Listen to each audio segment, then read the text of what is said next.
If there are no objections, I put the motion. Deputy Speaker, with the sincerest apology and condolences to the family, the EFF objects.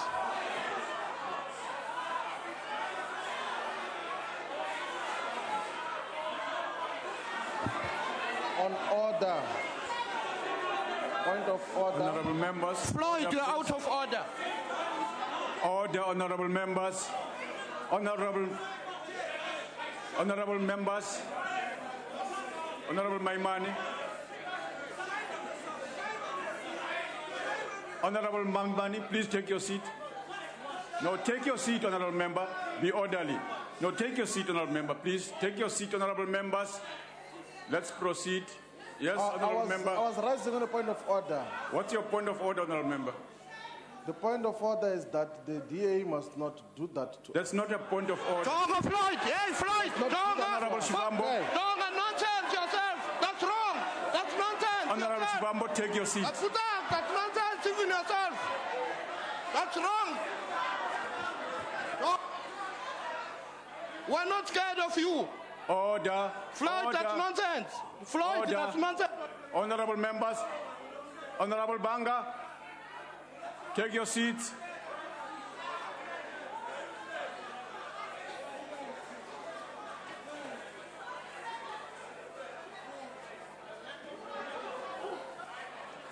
Honorable members, I'd like to draw your attention to the fact that this matter was referred to the subcommittee of the rules to deal with. It comes up again. Honorable Didiza raised his appeal to members of this House to set this matter out urgently, and I think the subcommittee on rules is operating at the pace of a village cow. Can you please move quicker so that we have this resolved? Yes, honorable member, you're on the floor. No, the member at the back, I'll come to you.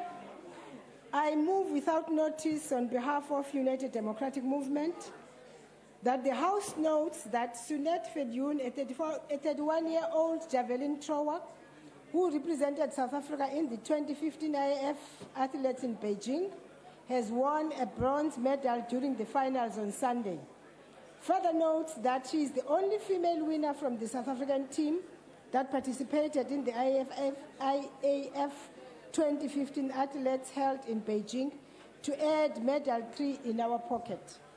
Recognizes that the category was tough this year. On her 5th attempt, Fedyun threw 65.79 meters, which was overtaken by 66.13 meters thrown by Liu from China. Her excitement was short-lived by German thrower Katrina, who threw 67.69 meters to snatch the gold and break the world's longest record. We congratulate her for her achievement and closing South Africa's Women Month with a big smile. I so move.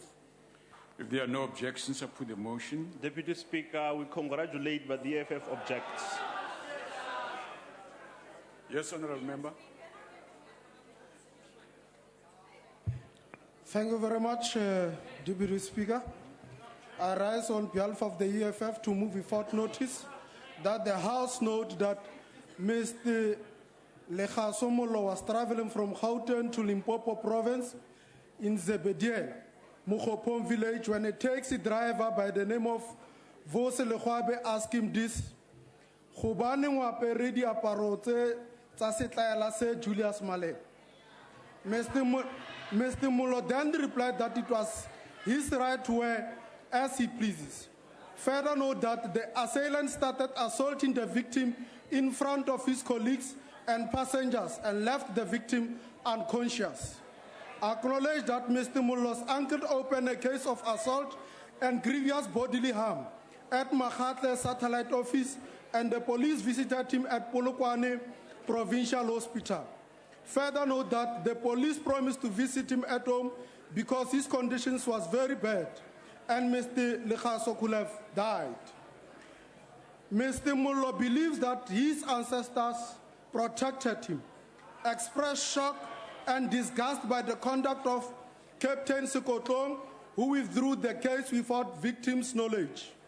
The House to further note that the call by the Minister of Higher Education, Honorable Nzimande, when he called the Young Communist Party to kill the EFF, is the root cause of ANC-sponsored assaults, political intolerance, and violence towards EFF members. If there are no objections, I put the motion. No objection. Motion falls away. All right. Object. Yes, Honourable Member? I object. Okay, yes. Honourable Member, right at the back there. Oh, sorry, I'll come to you. I'm sorry, yeah. Thank you very much, Deputy Speaker. On behalf of the Inkatha Freedom Party, I move without notice that the House extends its deepest condolences on the brutal killing of a woman in Amanzimtoti, south of Durban. We note that the woman had 2 hand grenades thrown at her, allegedly by her own husband at their home.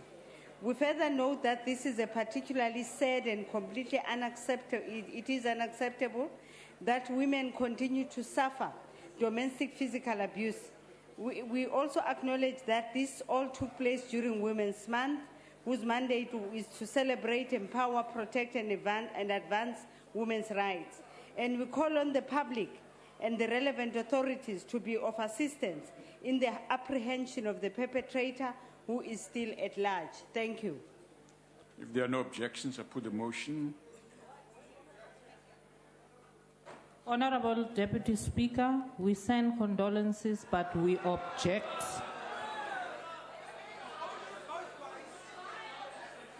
Yes, Honourable Minister.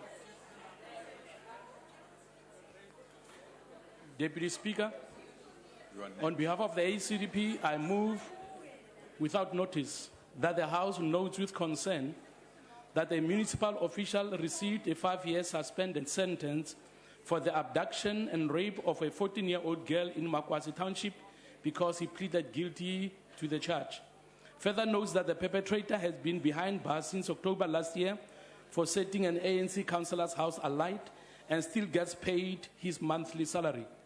Takes cognizance of the anger and fears expressed by the teenager whom the accused reportedly abducted at gunpoint and then drove in a municipal truck to a stadium in Makwasi, where he locked her in a room and raped her.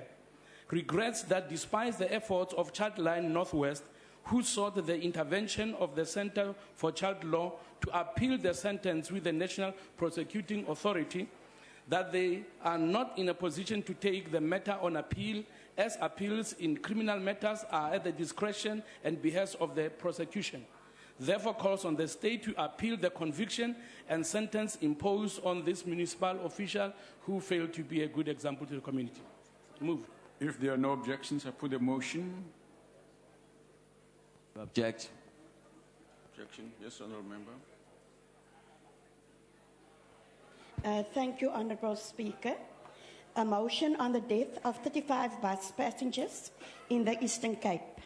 The ANC moves without notice that the House, 1, notes with sadness the death of 35 bus passengers on the R408 between Butterworth and Willowvale in the Eastern Cape, when a bus driver lost control of the vehicle on a winding road on Saturday, the 29th August 2015. Further notes that only 9 passengers who survived the horror accident were sent to different hospitals in the Eastern Cape.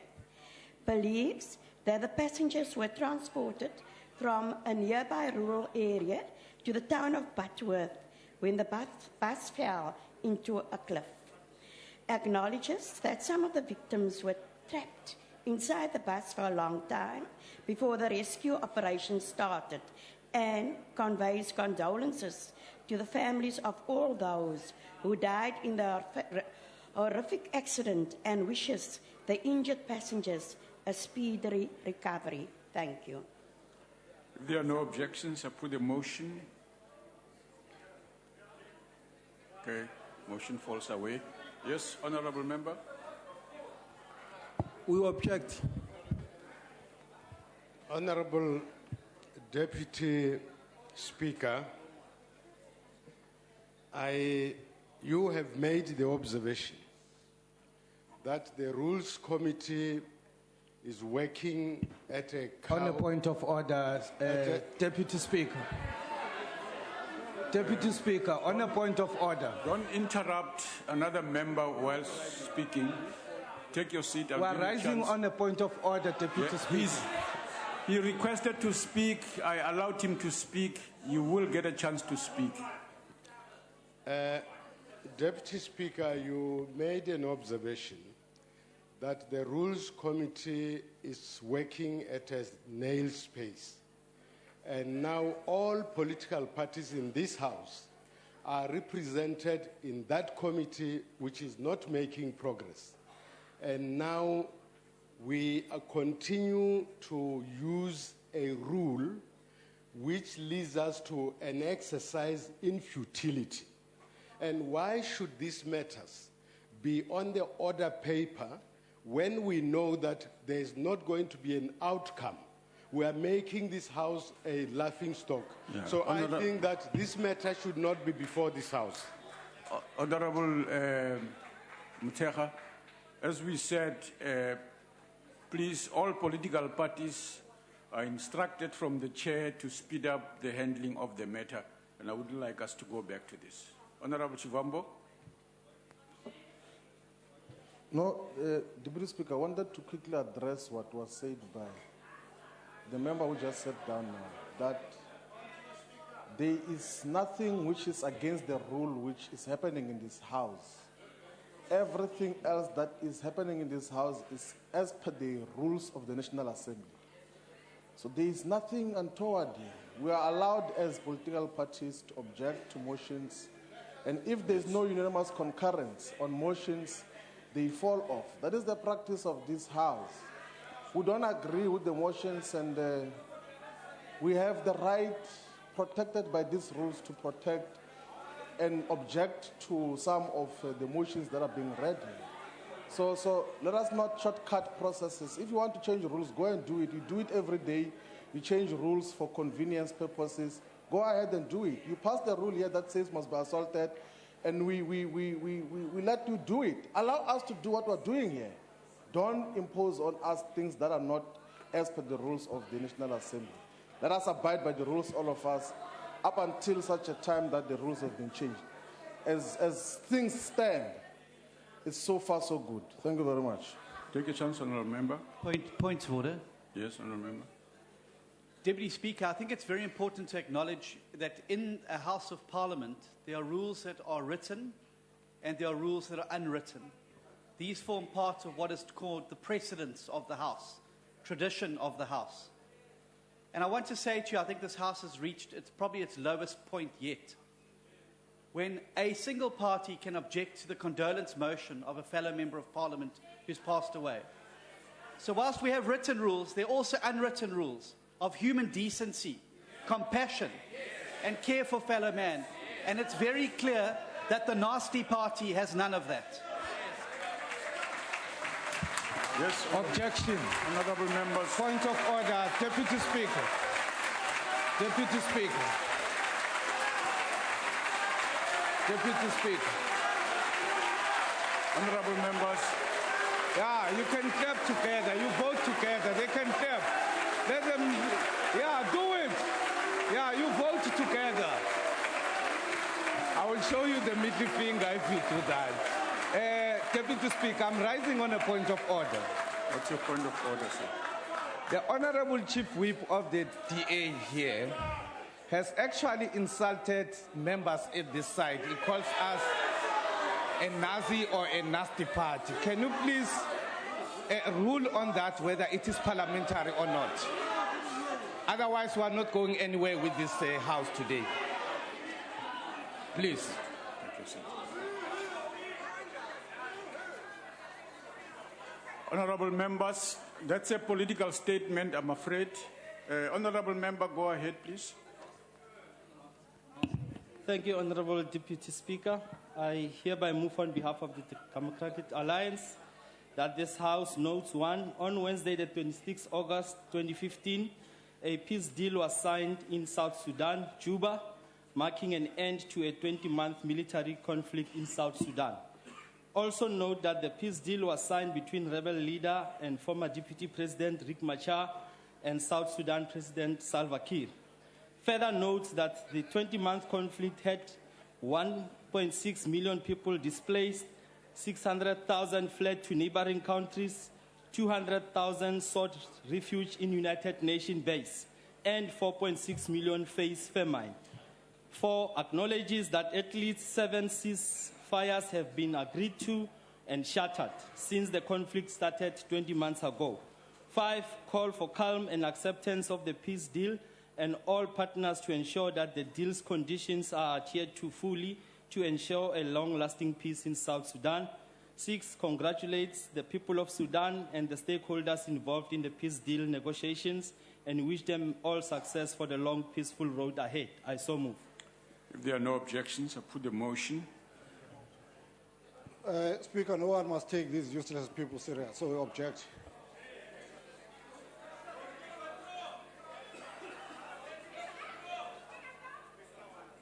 Yes, honourable member at the back.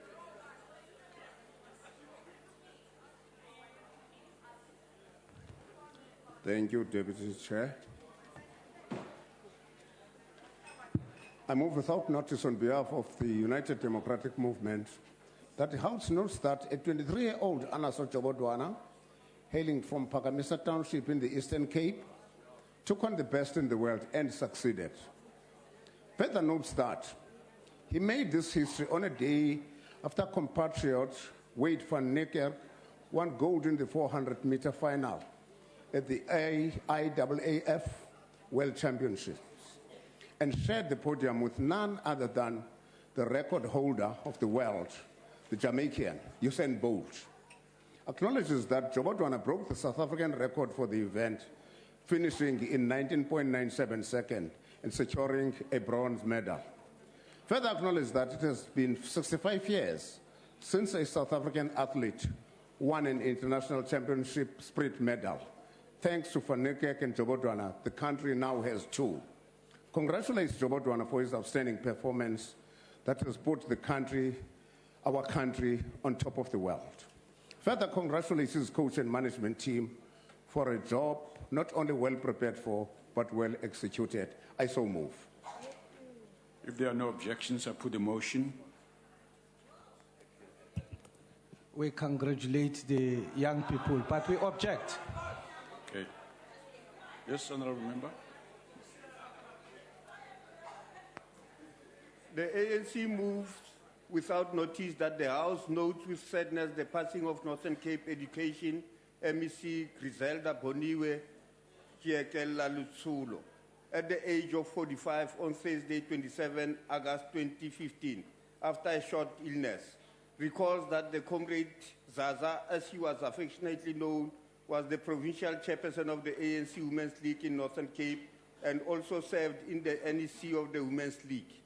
3 acknowledges that she began her service in the province as a regional secretary to the ANC Youth League and steadily climbed the ranks to Deputy Speaker of the Provincial Legislature among her many achievements. Believes that her passing at such a young age is a tremendous loss to the people of the province and the country at large, and conveys heartfelt condolences to the family, friends, and colleagues of Comrade Griselda. I so move.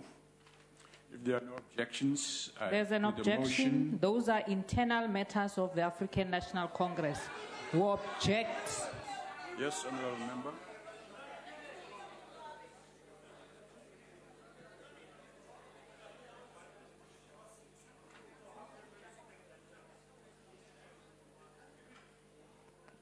Thank you, Chairperson. I just want most humbly to draw the attention of all honorable members that when we meet in this House, we meet at the cost of the taxpayer. And we cannot come here and just do what we are doing now. Thank you. On a point of order, Deputy Speaker. Deputy Speaker, on a point of order. Yes, what's your point It's of order? out of order, totally out of order for that member to stand up and grandstand in this House. There is nothing that we are doing as the EFF that is outside the rules of Parliament. For us to object the motion or accept, it is within our right. So for her to come and grandstand here is totally out of order. Yes, Honourable Member. Come to you. Thank you, Honourable Speaker. A motion on the death of 9 passengers next to Craddock. The ANC moves without notice that the House 1 notes with sadness the death of 9 passengers when a minibus taxi overturned on the R61 between Craddock and Graafrenet in the Eastern Cape on Saturday, 29th August 2015. Further notes that 5 other passengers were injured and taken to hospital. Acknowledges that a child has died in the accident and conveys condolences to the families of the deceased passengers and wish the injured people a speedy recovery. I so move. Thank you. If there are no objections, I put the motion. Condolences to the families. We object. Yes. Yes, Honourable Member. I rise on behalf of the EFF to move without notice that the House note and to acknowledge all security guards, domestic and garden workers in Alexandra who came in thousands to interact with their only trusted leadership who represent the best interest at all times. Note that unlike the other racist party, a fascist party, which claim to acknowledge the plight of the domestic workers, but when they go back to their comfortable homes, they still treat these domestic workers the same way they used to treat them during apartheid, and still force them to carry dome passes like they used to do in the past, just to enter their suburbs, and treat their fellow members of parliament like they treat their own domestic workers. The CIC, the president of the Economic Freedom Fighters, President Julius Malema, the president in waiting of this country, spent the Sunday afternoon listening to security guards, domestic workers, garden workers, not making false of 2026 vision promises to the people who have waited for 20 years not to go to bed hungry. Recognizes that domestic workers continue to work long hours, paid badly, and are treated like slaves. Further acknowledges that it is domestic workers all over the country, in suburbs, in townships, and rural areas, who are left with the responsibility to raise many of their children and yet continue to be disrespected. Call on the Department of Labor to convene all stakeholders, in particular domestic workers, to revisit the current prescribed minimum wages, which many employers don't adhere to, and increase wages of domestic workers to a decent living wage. Further call for an increased number of inspectors to domestic workers' places of work to inspect working conditions. The future of this country belongs to those who work it now, who prepare it now, and those are the children of the domestic workers. So I move. If there are no objections, I put the motion. Yes, ma'am. We object to the opportunist motion.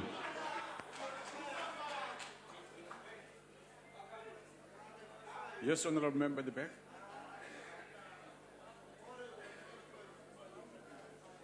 I rise on behalf of the EFF to move without notice that the House notes the selling of RDP houses in Ward 50 and 164 in Nelson Mandela Metro. Find the violence against honest and committed members of the community who lead the charge to expose corrupt activities despicable and shocking. Acknowledge the death of 7 family members of the same family who died as a result of lack of proper housing in Ward 60. Send our deepest condolences to the family who lost their loved ones due to a tragic event that could have been prevented had the ANC government prioritized building houses over corruption. Call on for speedy delivery of decent housing to restore dignity of millions of our people who suffer as they continue to be homeless and landless throughout the country. I so move. If there are no objections, I put the motion. Objection. We object. Okay. Yes, Honourable Member. Thank you, Deputy The honourable Speaker. member at the back there, please. I'll come to you. Thank you very much, Deputy Chairperson. No, Honourable Gomo, you would be doing that the second time. Let him speak. You'll get a chance. Deputy Speaker, on behalf of the National Freedom Party, I move without notice that this Honourable House knows that the 20th World Transplant Games was hosted in Mar del Plata, Argentina from the 23rd to the 30th of August 2015, and also knows that 46 athletes who are organ transplant recipients represented South Africa in this year's World Transplant Games, and further knows that Team South Africa was placed third out of the 44 competing countries, and finally knows that our athletes won a staggering total of 89 medals, 41 gold, 24 silver, and 24 bronze in a variety of events. Wherefore, we call upon this Honourable House to congratulate the transplant athletes of Team South Africa who have won medals and achieved overall third position amongst all the countries competing at this year's World Transplant Games, and express its admiration for the athletes who had overcome difficult circumstances to compete and who returned triumphantly to South Africa on Tuesday, the 1st of September 2015. I so move. If there are no objections, I put the motion. The EFF object. Yes, honourable member at the back. Thank you, Honourable Deputy Speaker. I rise on behalf of the economic freedom fighters to move without notice that the House notes the remarks passed by the President of the ANC, Jacob Zuma, on the occasion of the commercial launch of the Medupi Power Station's Unit 6 in Lephalale, Limpopo Province on Sunday. Further notes that President Zuma, commenting about the economy, said that his government was in the business of running the country and the private sector is in the business of running the economy. Acknowledges that these treacherous remarks, while a confirmation of the ANC's position on the economy for many years, and therefore not surprising, these were a unique acknowledgement by the leader of the ANC that his party has all but abandoned its development role and is content with scavenging for crumbs from the tables of white monopoly capital. Further acknowledges that these remarks were of a person who has lost all hope, lost all sense of direction, lost all vision for the country, who is now appealing to white monopoly capital. Many died fighting against, to come to the rescue of the economy. Further notes that these comments by the economics literate president once and for all dealt with the ANC's doublespeak on the economy, dispelled that myth of this being a developmental state, and should have shattered the hopes of communists in the alliance if they were still there. Calls on President Zuma to thank his lucky stars that the only communists he has left in the alliance are the likes of Blade and Zamandi, from whom we are still waiting an explanation of where he was in the struggle for national liberation. Further calls on the few remaining genuine voices of the reason in the ANC, the outgoing governing party, to abandon that ship before it sinks further into obscurity. I so move. If there are no objections, I put the motion. Yes, honourable member. Objection. Okay. Honourable Nkomo. Thank you very much, Deputy Speaker. I think just before I put in the motion, I would just like to state that as the IFP, we support the statement which was said by Honourable Sheila, as well as the statement which was made by the DA. On a point of order, Deputy member. Speaker. On behalf of the Inkatha Freedom Party, I hereby move, without notice, that the House congratulates Nishani Harinarain, who is not just the first woman, but the very first person to graduate with a PhD in constructive management from the University of KwaZulu-Natal. We further note that the 35-year-old mother of two is a phenomenal woman who entered the male-dominated industry of quality surveying years ago. We further note that in the last 10 years, there has been a steady growth in the number of females entering the program and making inroads in the industry. And we acknowledge that this is a great accomplishment and a great addition to the much-needed increase to the number of PhD graduates in this country. We further acknowledge that this is a great example of an inspirational woman, and more so as we come to the end of the Women's Month. We wish Ms. Harinarain more success in her future endeavors and encourage more people to accomplish what she has. Ungasukuma-ke sis. If there are no objections, I put the motion. Deputy Speaker, we congratulate her, but we object. And it's not a surprise that you are supporting the ANC. You always do. So, Honorable Mkomo, don't come here and tell us that you are supporting which motion. If a motion is objected to, it falls off. Honorable Member.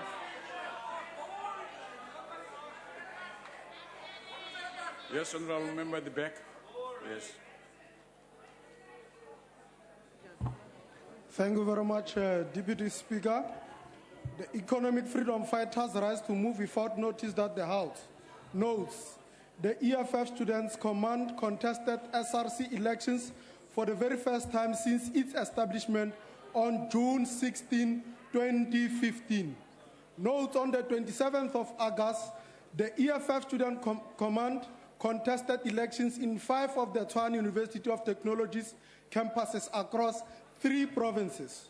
Note that the EFF Student Command, which is barely 3 months old, received nearly as many votes as the 21-year-old SASCO in all campuses except TUT Mbombela, where there was cross-election mallet administration.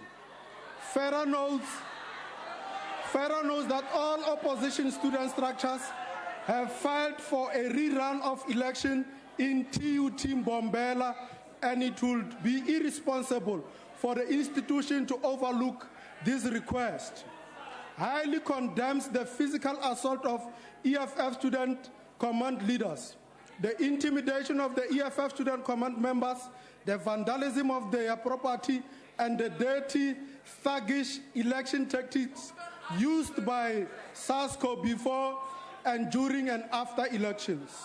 Condemns TUT management's protection of SASCO hooligans and its victimization and persecution of EFF Student Command leaders through unfair suspensions in an attempt to ensure they do not qualify to be in the SRC.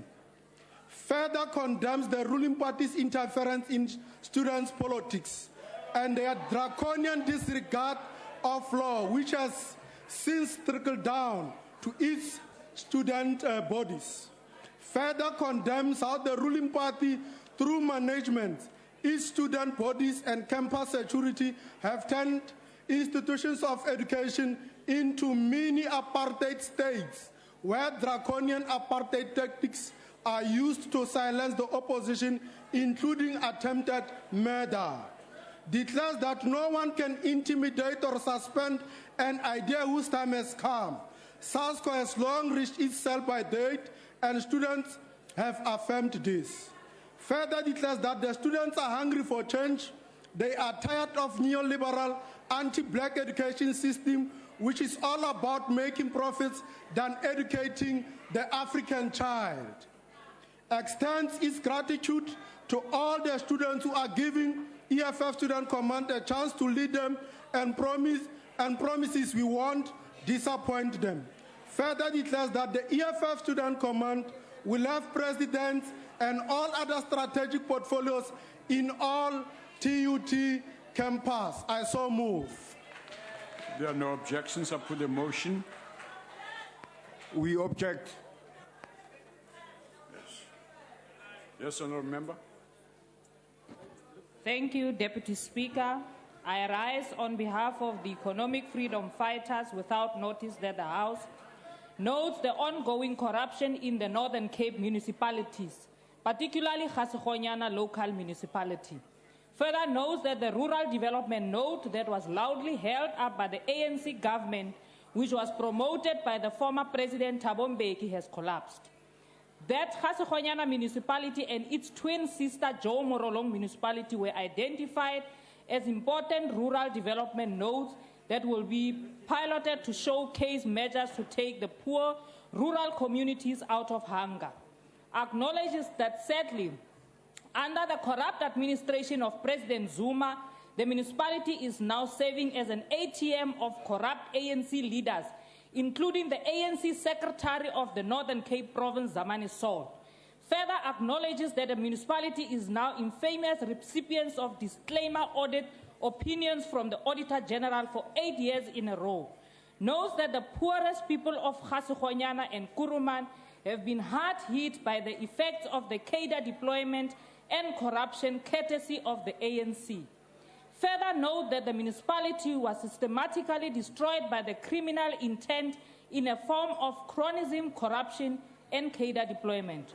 We call on the Minister of Corporate Governance and Traditional Affairs, if he has a courage of his own conviction, to place the Gasigonyana municipality under administration, because the corrupt MEC of Cocta in the Northern Cape, Alvin Bottas, will not do so. I so move. If there are no objections, I put the motion. We object. Honourable members, the next item. Yes, Honourable Member. Thank you, Honourable Deputy Speaker.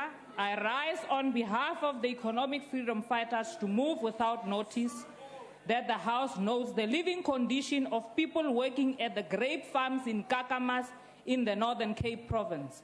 Note that these are men and women who left their families to seek for employment in these farms, hoping to receive a living wage. Note that the white racist farmers continue to generate huge income, yet exploiting the poor people. Further notes that this type of behavior cannot be tolerated. We call on government to investigate living conditions in all Northern Cape grape farms. Further calls on government to investigate the remuneration of farm workers in all Northern Cape grape farms and charge all those not complying with government's wage proposals. I so move. If there are no objections, I put the motion. We object. The next item on the order paper is member statements. Does any member of the ANC wish to make a statement? Yes, Honourable Bam. Thank you, Deputy Speaker. The ANC welcomes the official opening of the Unit 6 of the Medupi Power Station by the President Jacob Zuma and the leadership of Eskom in the Limpopo town of Lipalale this past Sunday.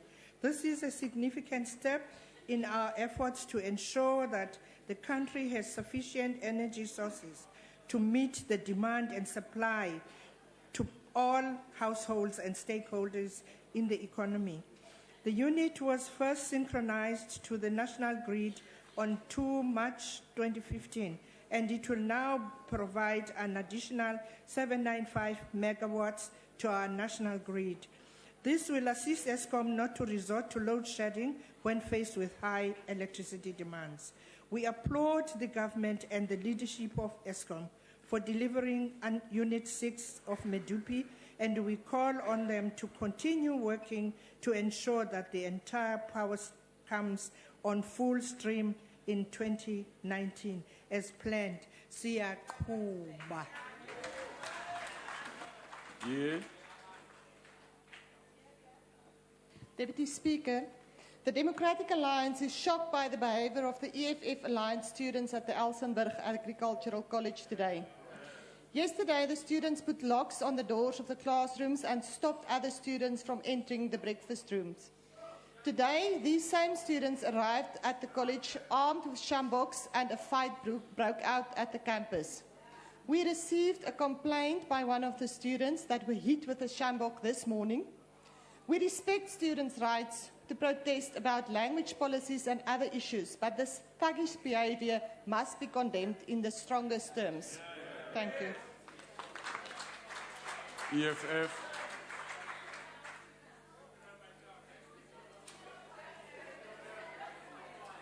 Speaker, we object.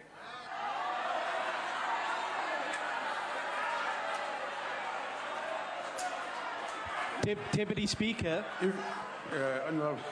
Deputy Speaker, Yes, I think perhaps the nasty party needs some guidance on the rules. You can't object to a member statement. Yes. EFF. The honourable members, can we have the EFF statement? Speaker, I want to correct that. No. That is Can we have a statement from the EFF? Deputy Speaker. We need a statement from you, sir. No. On a point of order. Please don't allow this racist party to refer to the EFF as a nasty party. It's not parliamentary to do so. Honorable member, please, let's have a statement from Please the don't allow the EFF. racist party to refer to us as a nasty party. Please, it's not allowed to do so. No, look at it this way, honorable member. Listen to your own language. So how do I make a ruling on that? Can we avoid that? Let's go into the statements. Yes, go ahead, honorable member. Thank you, Deputy Speaker. Kwinyanga ezimbalwa ezidlulileyo saphakamisa umba waseMagwathi elusikisiki eMpuma Koloni. Apho abasebenzi begqiba inyanga ezili-13 ngoku besebenza kodwa bengahlawulwa. Umphathiswa wezolimo umnumzana Senzeni Zokwana waze apha wathi thina singabe EFF sithetha ubuxoki. Siphuma apha elusikisiki ngoku kule veki ephelileyo apho abantu besalila khona ngokungahlawulwa kwabo. Uthini urhulumente ngalento? Uminister Senzeni Zokwana wathi bathethile nosomashishini ngento yaseMagwa. Okwesibini wathi abantu bayabhatalwa. Abantu abadala abasebenza kula fama bayabhubha kukuhlukumezeka emiphefumlweni ngoba abakwazi ukubhatala amatyala wabo. Omnye umzali umntwana uphumile esikolweni ngenxa yokuba umzali wakhe akanamali kodwa yonke imihla uvuka aye emsebenzini athi uyophangela. Bagqibela ukufumana inhlawulo yabo ngoJulayi kulonyaka ophelileyo. Ukutsho namhlanje ababhataleki kodwa wona umsebenzi awumanga kuyasetyenzwa. Kangangokuba iza kuvunwa iti apha kuSeptember. Urhulumente sikhala ngemisebenzi engekhoyo kodwa le seyikho kudlalwe ngabantu. Sicela bancede abasebenzi baseMagwa. Ndiyabulela.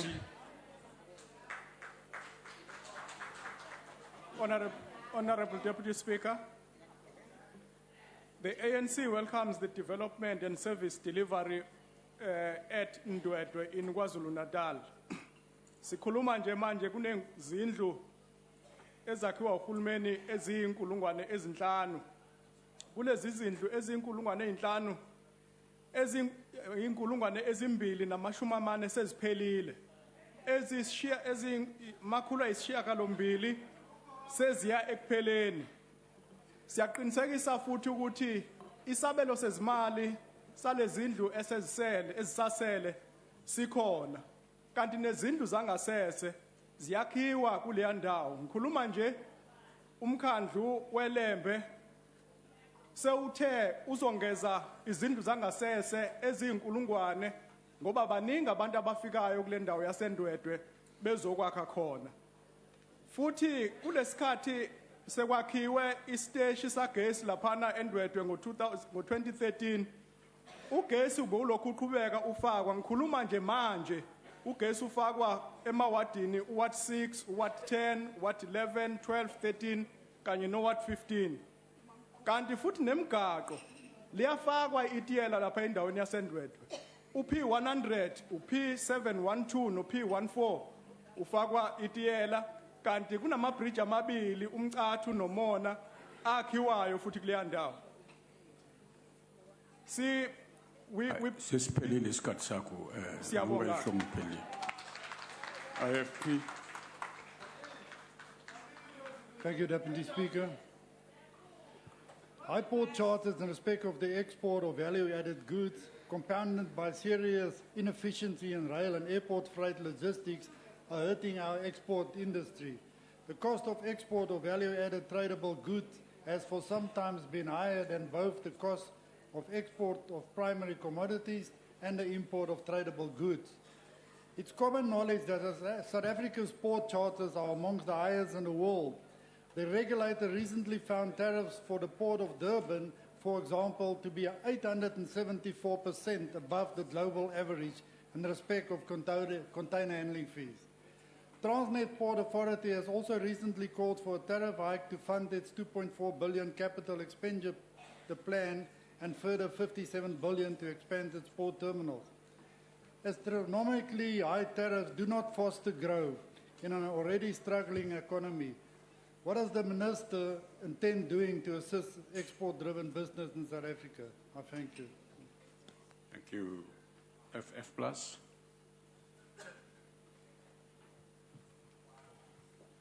Agbare adjunkspreker, die Vryheidsfront Plus betreur die gebeure wat plaasgevind het by die Elsenburg Landbou College in Stellenbosch gister en vandag.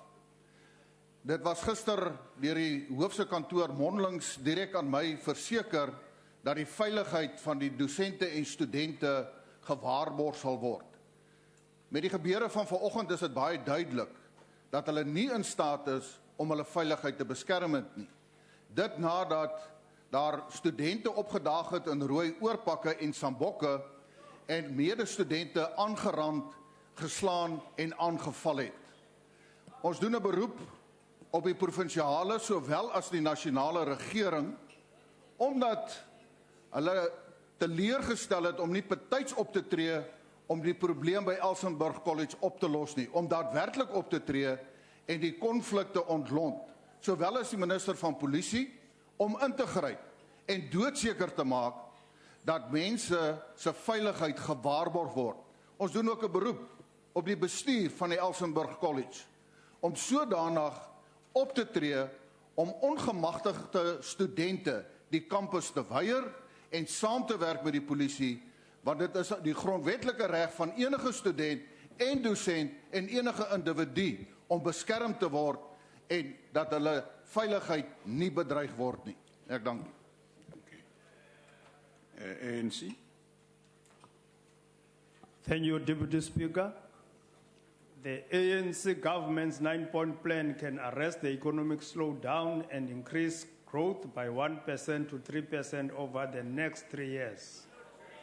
It is a realistic plan that recognizes and tackles constraints to economic growth. The 9-point plan will push the economy forward by, among other things, resolving energy challenges, upping agriculture value chain, mineral beneficiation, high impact on EPAP, encourage private sector investment, moderating workplace conflict, unlock SMEs and co-ops potential, reform state-owned companies, broadband rollout, water and sanitation. On the other hand, Operation Pakisa will grow the ocean economy and improve infrastructure at our ports and within the marine industry. Efforts to integrate the SADC ocean economy are also underway, and these include the finalization of outstanding issues in the tripartite free trade area negotiations, which will grow markets in Africa. As Deputy President Cyril Ramaphosa said recently, these will offer limitless opportunities to world markets such as Japan. It will also boost intra-African trade, and for the first time, the WTO MC10 will be held in Africa in December 2015. Cope. Thank you, Deputy Speaker. President Zuma has finally come to accept that the economy is sick. He acknowledged that it could no longer be business as usual. In recognizing the dragging effects of inadequate electricity on the economy, he urged Eskom to work with speed. According to Statistics SA, our country's gross domestic product has contracted to 1.3% quarter on quarter. This is really bad news.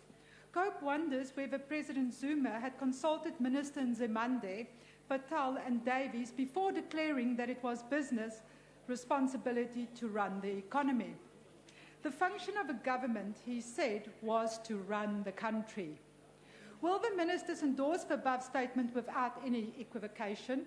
If they disagree with the president, they must resign from cabinet. Are they prepared to do that? Belt tightening that President Zuma called for must get tighter still. Government is super big and mega expensive. It has to narrow at the waist. President Zuma agrees that it is not business as usual.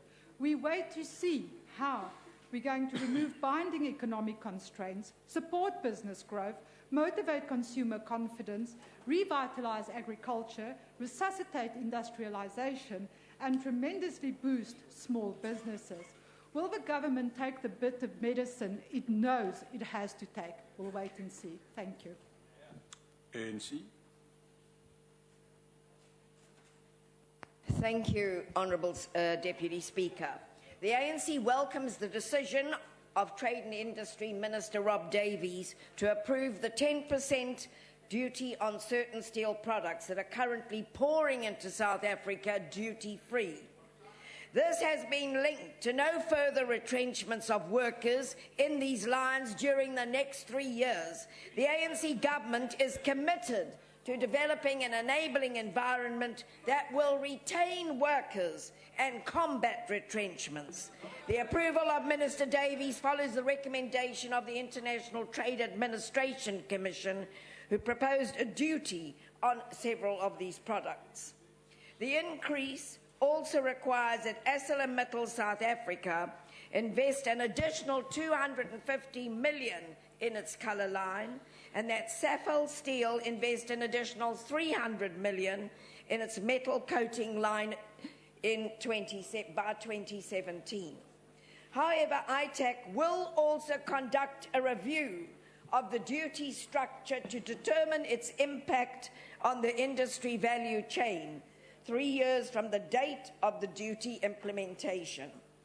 Minister has also insisted that there will be no price increases for these steel products following the tariff adjustment, and further that pre-existing commitments to cut prices on some products are honoured. The ANC welcomes the establishment of the committee. Thank you. Thank you, Mr. Deputy Speaker. The clearest indication yet of the ANC's indifference towards unemployment is the Speaker of the National Assembly's rejection of the DA's call for an urgent debate on the indefensible visa regulations. Earlier this month, I wrote to the Speaker calling for a debate of public importance in terms of the National Assembly Rule 103 on the impact of the new visa regulations that it is having on our economy and jobs. In her responding letter, the Speaker outright rejected my call. Clearly, the Speaker does not think job losses as a result of these visa regulations are important. This despite the fact that in 2014, the new visa regulations cost the South African economy 2.6 billion rand and more than 5,800 jobs, and these figures are increasing. Government must now face what is fast becoming a job crisis in our country and suspend these regulations without any further delay. Thank you. ANC. Thank you, Honourable Deputy Speaker. On the 7th of August 2015 at Umsunduza Municipality in KwaZulu-Natal, the NYDA identified 300 youth from the historically disadvantaged families across the spectrum. They will be assisted on the following: the grants, the vouchers to further developing their businesses, such as plaza shops, salons, construction companies, and manufacturing. For an example, they identified that few of the youth were manufacturing toilet papers, but they didn't have the machines. The NYDA also has already assisted 100 young people whom were trained as plumbers at the Pietermaritzburg FET College. These 100 youth, as we speak, they are employed by Umsunduza Municipality so as to correlate their theory with the practice. Last but not least, Deputy Speaker, the NYDA has offered assistance to the 2015 matriculants from the poorest families who wish to further their studies at the colleges or universities. Indeed, Deputy Speaker, the NYDA is alive, visible, and delivering. So I thank you. AIC. Thank you very much, Honourable Deputy Speaker. The community of Maluti Township in Matatiele has been without water for more than a month now. The broken pipes and old ones are neither repaired or replaced by the dysfunctional Alfred Zot district as water and sanitation competencies of the district. The water trucks that are supposed to assist in delivering water to the people are seldom seen in that area. This was reported to our district, but no response was received. We have long been calling as ANC for the abolition of these district municipalities because they are of no assistance to the people and their work is just the duplication of the local municipalities. We would appreciate the intervention of Water and Sanitation Department to bring a solution to this challenge and plight of the Maluti community. This House must also recall that a sum of 28 million meant for sanitation that was stolen by certain comrades was never recovered, and the culprits were just released inexplicable in a way that cannot be explained. As long as the government does not pay any attention to corruption taking place in that district, the delivery of services to the people of that area will remain a dream. Water is very important in the lives of the people. We will also call for the immediate investigation into the alleged corruption that is taking place in the Alfred district. Otherwise, the comrades are spoiling the name of the stalwart of that area, Alfred Patukolo. And so, thank you very much. Deputy Speaker. Go ahead, Nat. Deputy Speaker, recognizing that we come from a divided past and sports was used to divide South Africans, more especially in rural communities. It is appreciated that Minister of Sports, Honorable Fikile Mbalula, saw it fit to support the deep rural areas of Mvuchini, Ward 10 in Nkandla municipality by sponsoring a youth day with all types of sporting kits, and that he actually attended the sports day. These are the areas that are not known by others in this house, but that this proves that the ANC-led government is committed to serving all communities, especially rural areas, in promoting and reviving all sporting codes. Whilst a lot is being done in sports, we urge the minister to continue prioritizing rural areas. I thank you. GA. Thank you, Deputy Speaker. The Democratic Alliance has learned with dismay that the Umgungundlovu District Municipality has diverted 4 million rand of a 10 million rand conditional grant by the KZN Provincial Treasury, which was supposed to be used for a wastewater project to fund the shortfall of the annual Mandela Day Marathon. At this council meeting held on the 27th of August 2015, the municipal manager, Mr. Sibusiso Kuzwayo, is alleged to have misled councillors when questioned about the diversion. He said, and I quote, "Yes, I can confirm that the 4 million rand is a sponsorship from COGTA."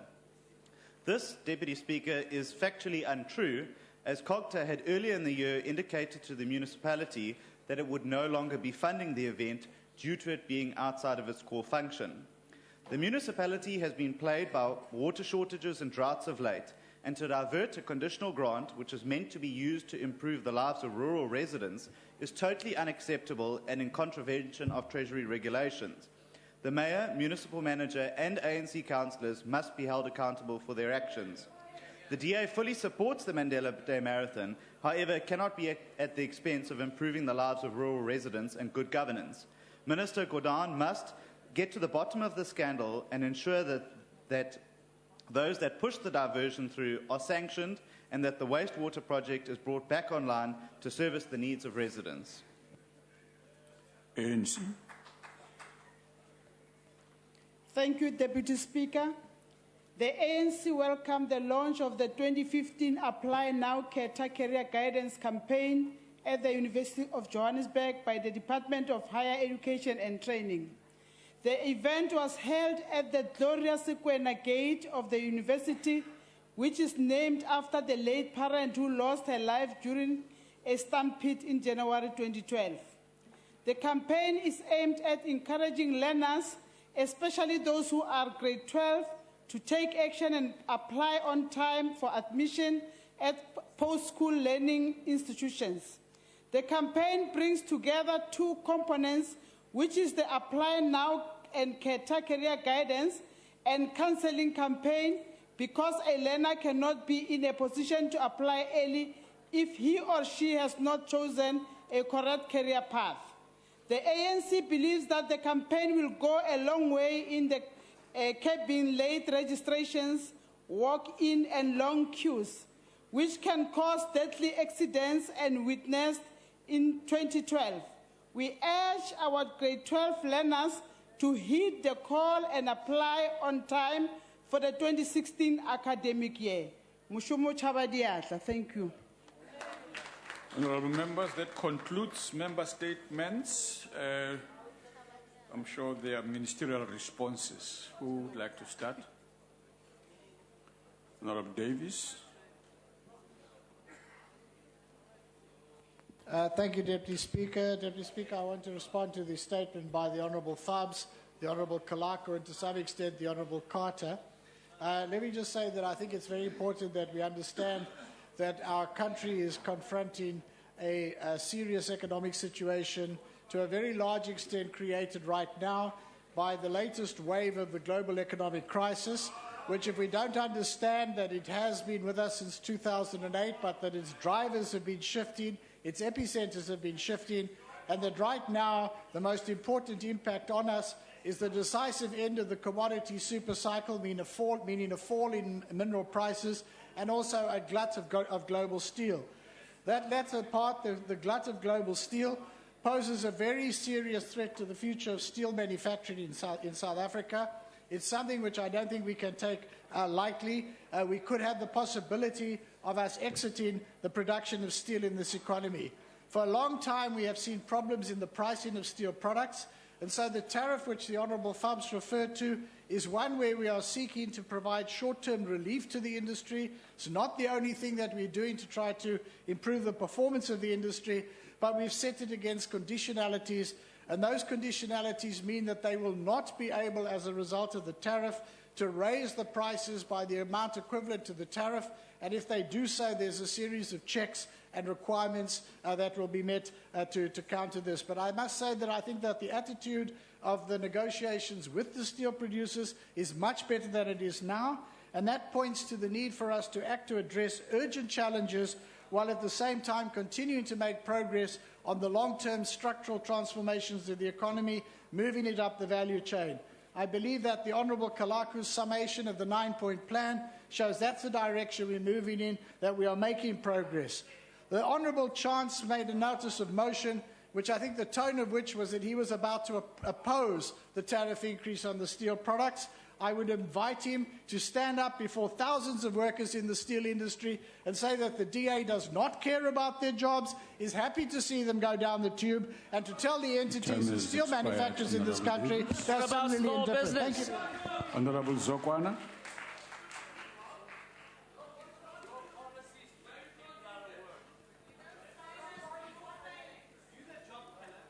Thanks, Deputy Speaker. First, on the issue of Lusigisi tea plantation, let me report to the fact that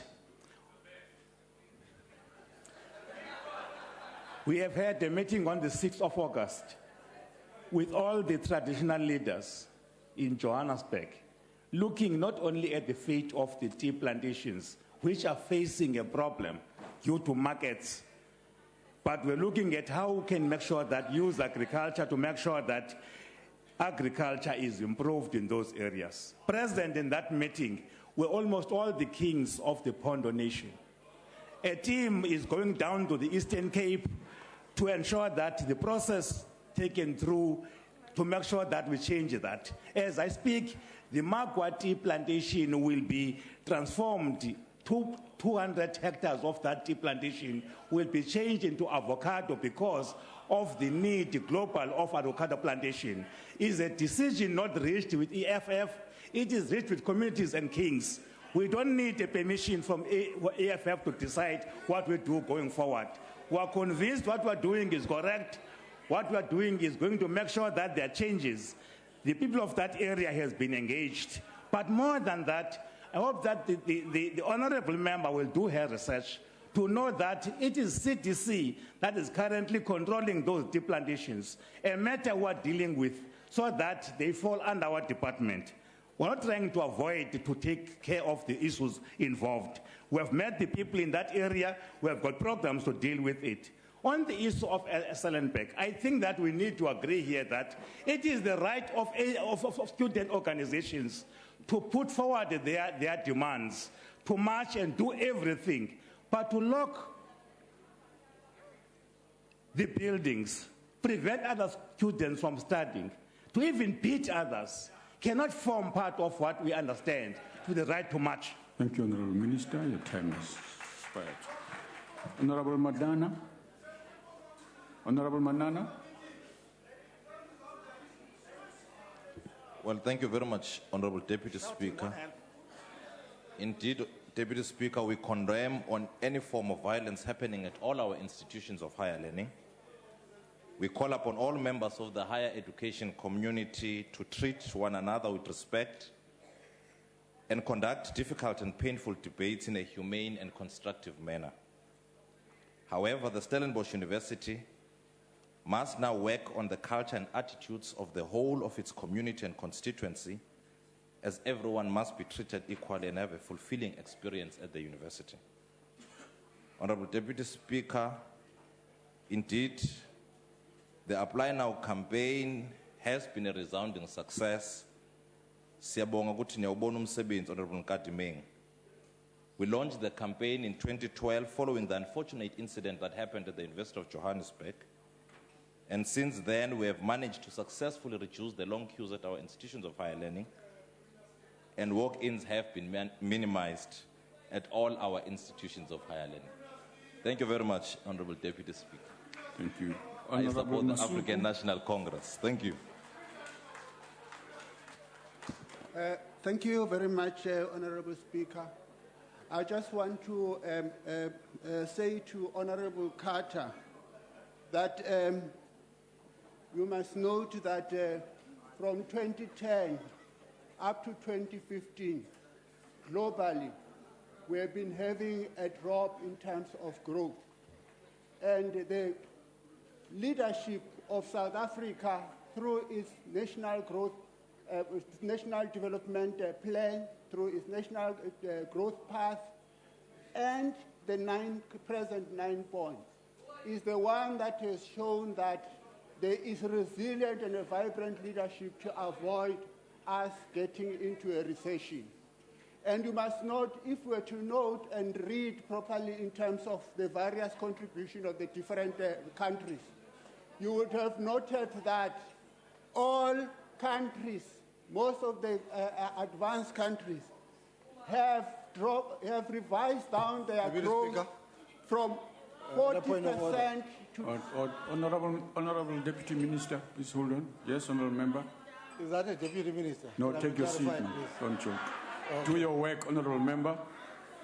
Proceed, Honorable Deputy Minister. I just wanted to indicate to her that if she can look at the data, she will realize that most of the countries have revised down their growth, but about 40% when South Africa has been revised only to 33%. And also just to indicate to you, yes, we are worried about our growth, and we're worried about the various areas and the performances of various provinces. As you would have realized that we are worried about the Western Cape, that has actually lost its employment by 4% from the previous quarter, and the 10% of the northern 10,000 from the Northern Cape. And the 10-point plan is going to assist us to have a resilient and be able to make us to begin to grow up so that our growth can actually be adjusted to a higher level. Thank you very much. Thank you. Honourable members, there are still 2 ministerial responses. Any more? None? Okay. Honourable members, that concludes the ministerial responses. The next item on the order paper is subject for discussion in the name of Mrs. B.L. Abrahams on the socio-economic impact of alcohol, drug, substance abuse in the communities and local development and the solutions thereto. Honorable Abrams. Thank you, Honorable Speaker, Honorable Deputies, Honorable Ministers, Honorable Deputy Ministers, Members of Parliament en de gallery guest. Achtbare adjunct Speaker, dit is inderdaad een groot voorrecht voor mij om vandaag deel te nemen in die debat.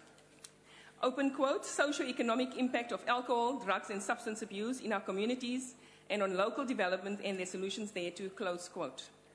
Honorable Deputy Speaker, in the ANC strategy and tactics document adopted by the 52nd National Conference in Polokwane in 2007, yes, pronounces that, open quote, comprehensive social transformation entails changing the material conditions of all South Africans for the better, but also ensure that we forge a nation inspired by values of human solidarity.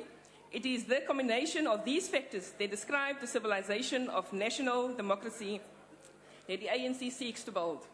In advancing this policy position, the ANC's social transformation program has always and continues to ensure that it builds a better life for all South Africans. This the ANC government has done by ensuring that the basic essentials such as housing, water and sanitation, education, safety and security are provided to all South Africans. Whilst working progressively to create this type of society, certain challenges prevail that hamper the achievement of the central aim of transformation. The social ills that are predominant amongst those communities that are impoverished, such as the abuse of substances, is an area of deep concern of the ANC. The ANC continues to provide direction through its, open quote, strategies for social transformation, which seek to empower people to lift themselves out of poverty while creating adequate social nets to protect the most vulnerable in our society, close quote. Achtbare adjunct Speaker, in die openingsrede van die tweede biennial summit on substance abuse, wat in Durban gehou is in 2011, het president Zuma hom as volg uitgespreek, oop aanhalings. Oor die afgelope dekade was daar 'n snelle vermeerdering in die gebruik en misbruik van alkohol en ander dwelms deur burgers van alle ouderdomsgroepe, mans en vrouens, seuns en dogters. Dit is kommerwekkend dat die ouderdom van die eerste eksperimentering met dwelms verlaag het van tieners tot by kinders tussen die ouderdomme van 9 en 10.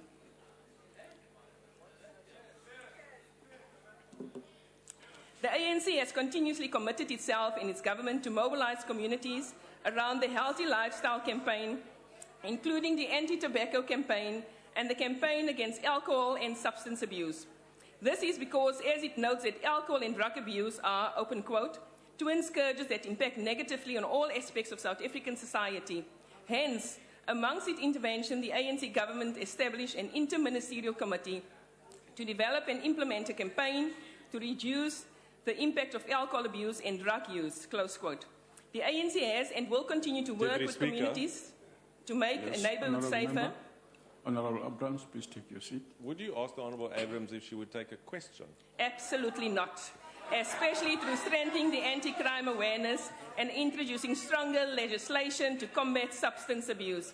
In commemoration of the International Day Against Drug Abuse and Illicit Trafficking, the ANC government appointed an interministerial committee on combating alcohol and substance abuse. Through the Central Drug Authority, the National Drug Master Plan of 2013-2017 is being implemented. The plan is a roadmap to how South Africa can move forward together and strengthen the work of the government to fight the scourge of alcohol and substance abuse.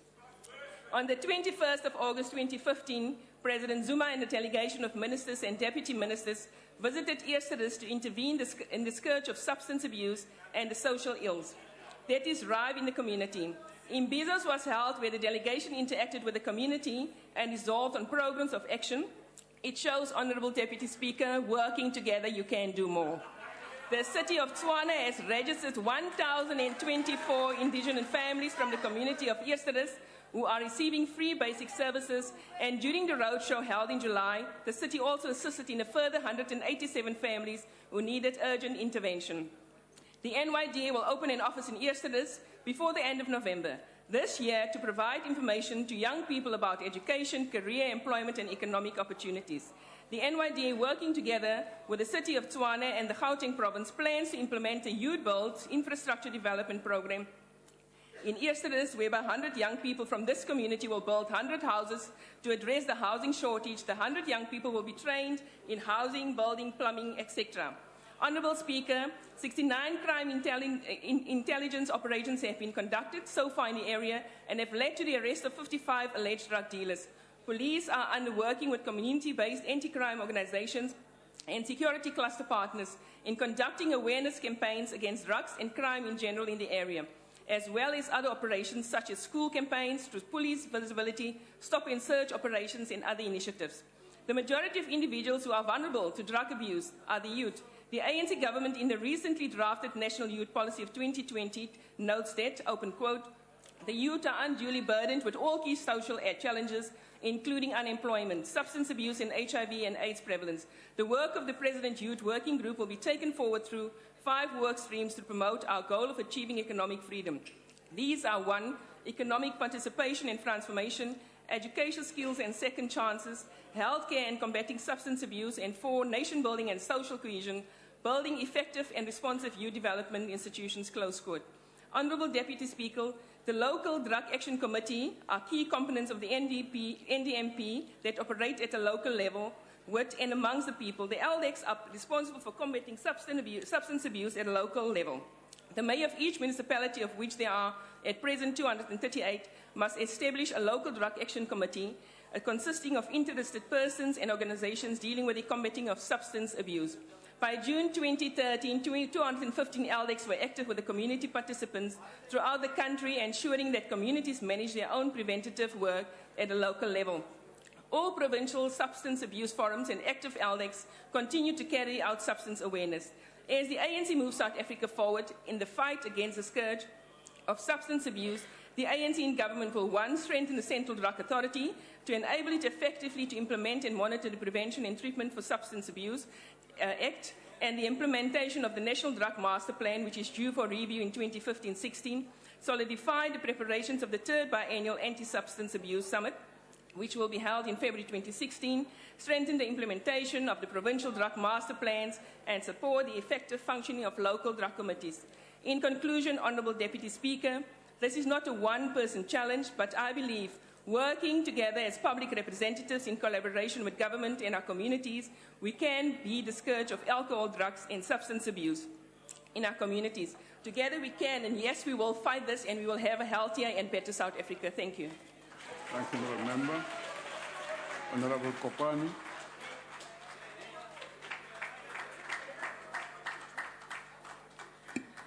Honourable Deputy Speaker, I would like to dedicate my speech to a brother, a friend, and a colleague, Honourable Kenneth Mubu, who passed away yesterday morning. May his soul rest in peace. Today, I stand here with a heavy heart. The debate today is about an issue that poses a real threat and a serious threat to our society. The reality is drugs, alcohol, and substance abuse is a major threat to our nation, is a threat to the society, is a threat to our economy, and is a threat to our democracy. We must be willing to do more together to fight this major social problem in our country. Deputy Speaker, apartheid was an evil system that has denied many South Africans the opportunity to improve their lives. Yet, we worked together, we were able to free ourselves from this oppressive system. This is a proof that when South Africans stand together, we can defeat any enemy. For the past 6 years that I've been a member of this House, I have spoken to many members in this August House regarding this issue. It was clear to me from this discussion that many of us were the victim of drugs, alcohol, and substance abuse. It was more clearer that many of us, we feel senseless and helpless as victims. In the name of drugs, many of us in this House also, we have lost our children. Many of us, we have lost our family. Many of us were divorced. Many of us were in a process of divorce. Many of our children, they are in and out of jails. Many of our children are school dropouts. Many of our children, they are in and out of rehabilitation centers. The fact is Drugs and substance abuse does not know any political affiliation, doesn't know any social status, and doesn't know any race. The devastating effect of substance abuse in our community, it is clear in the instance of theft, rape, murder, child abuse, drunken driving. Drug and alcohol abuse undermine the safety and the well-being of our communities. Law enforcement is struggling to deal with this scourge as resources are limited. We have seen a steady increase in a drug-related crime from 63,000 in 2004 to over 260,000 last year. These crime statistics are but a small indication of the extent of the social impact of substance abuse. Considering the extent of a problem of substance abuse in our country, one would have think that more resources will be allocated to collect the data on the substance abuse patterns in our community, to identify the underlying factors that contribute to the substance abuse, and to access implementation of our current programs to treat substance abuse. The DA understands the desperate need for more resources. It is for this reason that for the past last 5 years, we have doubled our budget from 90 to almost 93 million to the substance abuse prevention and rehabilitation substance program. Deputy Speaker, the Central Drug Authority, established under the Department of Social Development, has not been able to publish any truly representative recent data on the extent of addiction in our country. Last year, the CDA was allocated only 12 million to carry out its mandate, from which it has paid salaries and allowance of board members. Little remained to carry their mandate to assist the fight against substance abuse in the country and to oversee the implementation of the National Drug Master Plan. In March this year, the CDA told the Portfolio Committee on Social Development that no impact assessment of the National Drug Master Plan has been done. This is particularly wrong considering the extent of the substance abuse in our country. This government is ill-prepared to take a decisive action to deal with this problem. Far more research is needed to be done to the extent on the impact of substance abuse. This research is vital to fully understand both the scope and the impact of substance abuse. CDA Dr. Ray stated in 2011 that substance abuse in South Africa is estimated to cost the economy more than 130 billion per year. This is a remarkable statement, and one will think that socio-economic problems such as substance abuse with 130 billion annual tech will warrant the action or more resources to be allocated into research on how to deal with this scourge. It is estimated that substance abuse in South Africa is almost double the international norm. In fact, the United Nations have already identified South Africa as a transit hub for drugs and increasingly being considered a drug capital. But maybe we need to ask ourselves why the ANC-led government has closed the most effective unit within SABS, South African Narcotic Bureau, that was fighting this evil in our country. The DA recognized the extent to which substance abuse poses a serious threat to the communities, especially the youth. That is why the DA-run Western Cape have increased the number of drugs rehabilitation centers over the last 5 years from 7 to 24. Deputy Speaker, a talk is a cheap. As a country, we cannot fight substance abuse if we don't know the real extent to the problem. The resources must be made available to gather credible data and to be effectively monitor the substance abuse. The specialized unit like the SA Narcotic Bureau within the SABS must be re-established and to gather the intelligence and investigate and prosecute the drugs cartels operating in South Africa. Honorable Minister Nhleko, South Africa says to you, we are tired of this enemy of this threat in our society.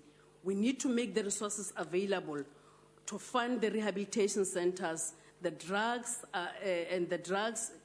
and anti-drugs use education programs must be rolled out and maintained in our schools and communities, in all our places of employment and both public and private sector. Honorable members, I'm appealing to each and every one of us. Let's stand together and fight this evil. for the sake of our nation and for the sake of our children. Thank you.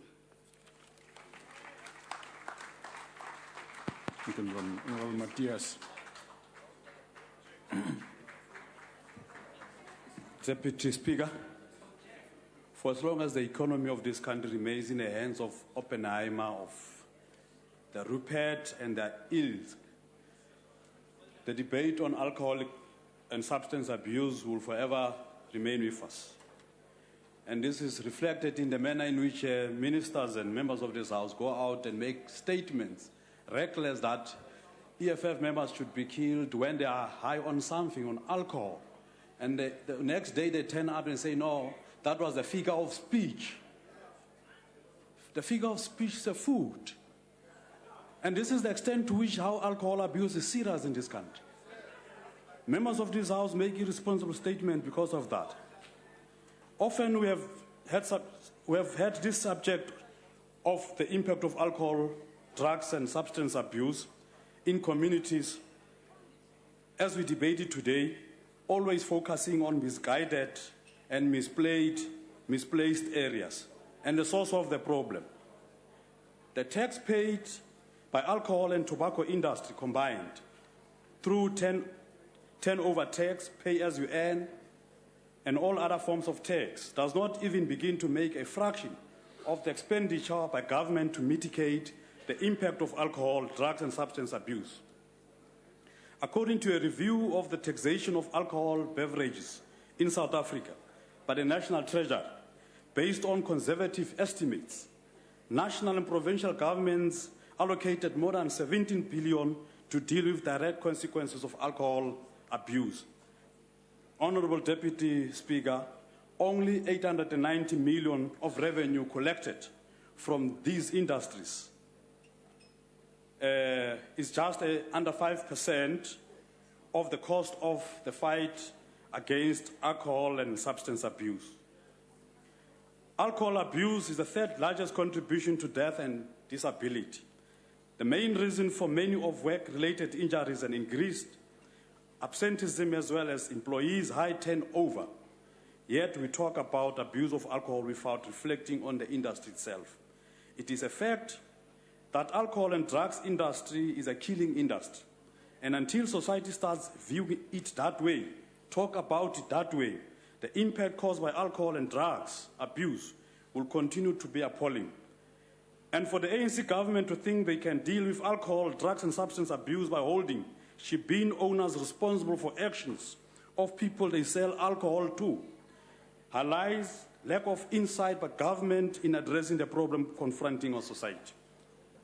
Even more alarming, in the Western Cape, the DA government sits idly and fold arms while wine farmers continue to pay farm workers with alcohol.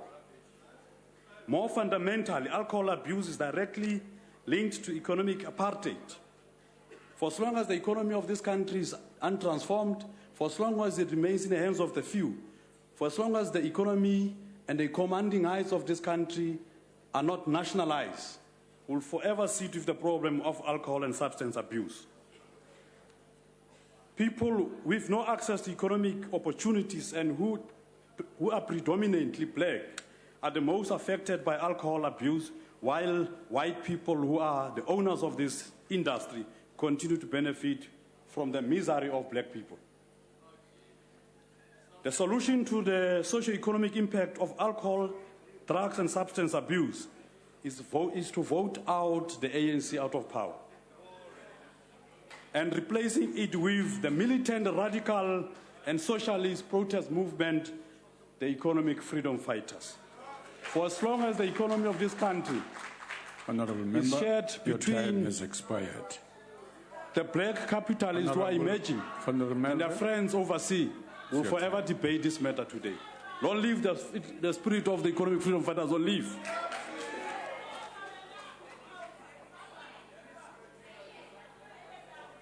Honorable von Riemen.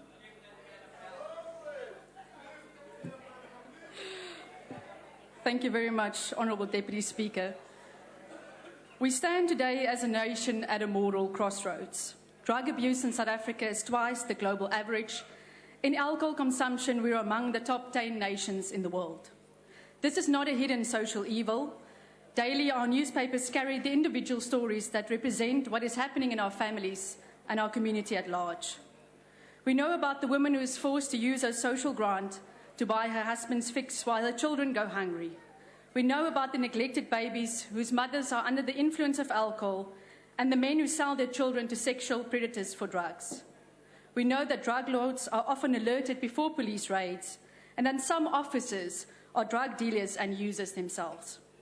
But what has led our nation down this path of self-destruction? One answer is that of poverty and despair, which is a direct result of the ruling party's failed economic policies and the high unemployment rate. But there are undercurrents too of abandoned values and of moral decay. But government solutions presently in place are failing us. This is supported by the Department of Social Development's Central Drug Authority, who reported that many municipalities are failing to implement the National Drug Master Plan. We also lack adequate human and financial resources to fight substance abuse at local level. Provincial and national departments are not submitting reports, and at the most basic level, there are not enough public treatment centres for addicts who want to recover. Clearly, there's a lack of political will and resources, which is hindering our fight. So what is the solution? Strengthen and resource the Central Drug Authority. Hold departments to account who do not play their part in fulfilling their mandate. Crack down on rogue police officers and outlaw taverns near schools. However, without concrete preventative measures, the tide will not turn. The IFP promotes values that affirm and strengthen the family. We believe in rewarding discipline, academic achievement, involvement in community programs, and completing treatment for addiction. Learners must be made aware of the damage wrought by substance abuse on their bodies, their minds, emotions, and potential. We need to offer alternatives, including sports facilities and youth groups, so that young people can fulfill their self-expression and peer acceptance. And much more can be done to enhance parenting skills as well. But finally, Honourable Speaker, Deputy Speaker, our greatest offence and defensive action would be that of ensuring that this government is up to the task of creating jobs. This will be the very first step in turning the tide against this crisis, which is destroying our nation. I thank you. Thank you. Honourable Mwabe.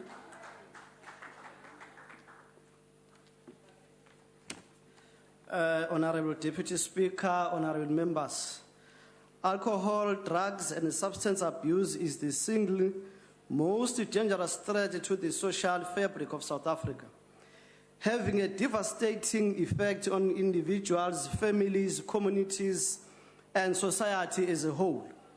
The World Health Organization statistics show that South Africa is among countries where people show the highest risk patterns of alcohol consumption in the world. Our average annual per capita consumption of alcohol is 27 litres per person, compared to the global average of 10 litres. This is a frightening statistics, particularly when we consider that this heavy alcohol consumption is estimated to cost the local and national government approximately 17 billion rand each year. The economic cost of drug and other dependency substance abuse remains a matter of conjecture, but it is probably safe to say that it equals or could be worse than the estimates of alcohol abuse. The recent study showed that alcohol abuse was not only robbing the country of money, it was also the third largest contributor to death and disability after unsafe sexually transmitted infections and interpersonal violence, both of which are influenced by alcohol consumption. Once again, it will be safe to say that the abuse of drugs and other substances are in equal measure a factor that drives dependency-related deaths and disabilities. The causes of alcohol and other forms of dependency substances abuse is multifold, ranging from our porous borders, which invite an inflow of drugs to our country, to the glamorous image the media creates of alcohol use, and the extreme helplessness that people feel because of poverty and unemployment. The response of government to the scourge of drugs and substance abuse has been to draft and implement the National Drug Master Plan, which is to be commended and supported. However, we believe that any attempt to change social behavior will be fruitless unless a climate is created that will address the socio-economic circumstances in which alcohol and drug abuse flourish. It will be highly idealistic and impractical to suggest that there is a quick fix. But we need to start somewhere, Honorable Deputy Speaker. We suggest that a renewed focus on job creation and economic prosperity for all will be a suitable starting point. We also wish to see increased police action in enforcing the laws of our country, in particular the laws that regulate the licensed sale of alcohol and the laws which prohibit underage drinking of alcohol. I thank you. Honorable Kappa.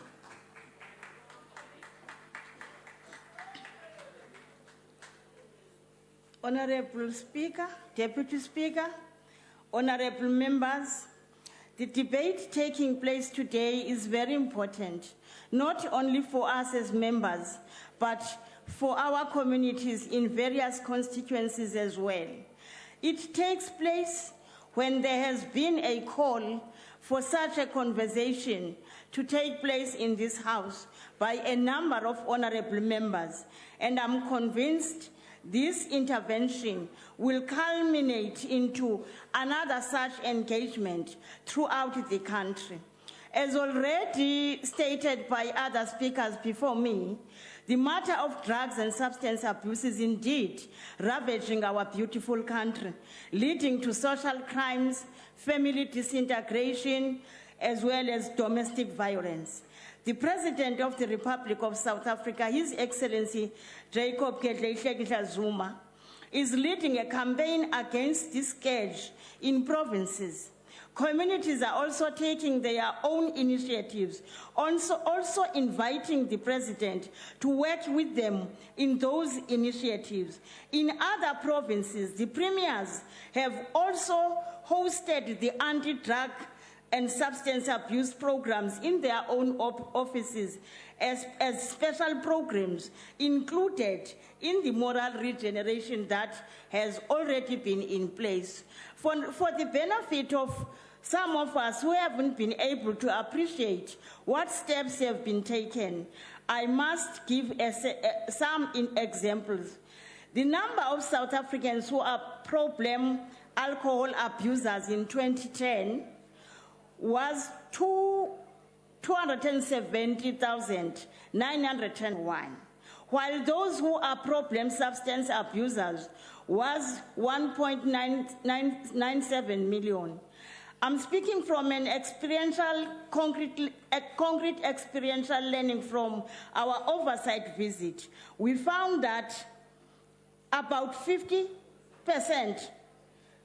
per 1,000 of school entry children have a fetal alcohol syndrome disorder, a living example being areas of Northern Cape, Kimberley, Khalishiwe, and Rodepan, where it was found that 60% of grade 1 children had irreversible brain damage, and that hinders their growth both cognitively and physically. The Lerato place of safety that the committee visited in the Northern Cape accommodates such children. These children are living examples of cognitive damage that is caused by this fetal alcohol syndrome. Even though these children were in their teens, mid-teens, their physical structure, indeed, Honorable Deputy Chair, was that of a younger than 10 years old. We often hear of media reports of our own children as South Africans, especially young girls, being used as drug mules in foreign countries. One was sadly sentenced to death in another country. The problem is indeed enormous, but the ANC government has established at least 7 public treatment centers and is also supporting 48 registered private treatment centers. 5 treatment centers are currently in the construction phase in 5 provinces. 73 outpatient treatment service centers are in operation, as well as aftercare support centers. Almost 17,000 patients have gone through these doors and received treatment. Reintegration is also implemented and supported by support groups. However, this is too little if you look at the magnitude of the problem out there. If one looks at world trends versus South African trends in access to treatment, one in 3 patients have access to treatment in North America. 1 in 4 patients in Oceania. 1 in 18 in South Africa. Given the government and community efforts as we speak and the rate of spread, there is more effort required by ourselves. The country as a whole will have to go back to basics. The white paper on families now being implemented by the Department of Social Development emphasizes the importance of families and thus establish interventions aimed at strengthening these family institutions. It is critical that its implementation must be fast-tracked and accelerated. And also, promotion of both family life and parental guidance under these circumstances is extremely important. Time has come for parents and children to spend more time together as families. More parenting values and skills, those written as in policies and those unwritten, which are passed down from generation to generation, are key to the strengthening of the families as they promote our Ubuntu. A family unit, when it is supported and strengthened, can be the best vehicle to prevent substance abuse and drug abuse. Further, social cohesion has to be strengthened as families and individuals who are affected by the scourge are often stigmatized by the communities. We also need to use existing infrastructure in all these provinces for recreational use and find ways to keep our youth busy and developing their skills, because they find themselves abusing drugs because they have nothing to do.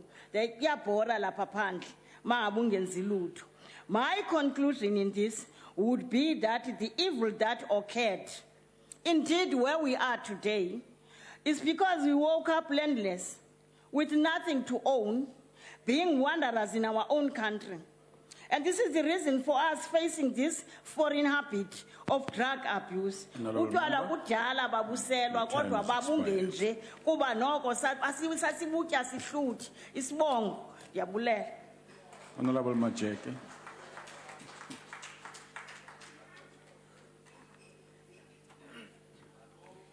Thank you, Honorable Deputy Speaker, honorable members. Alcohol and drug use amongst children and adolescents are causes of increasing concern in South Africa.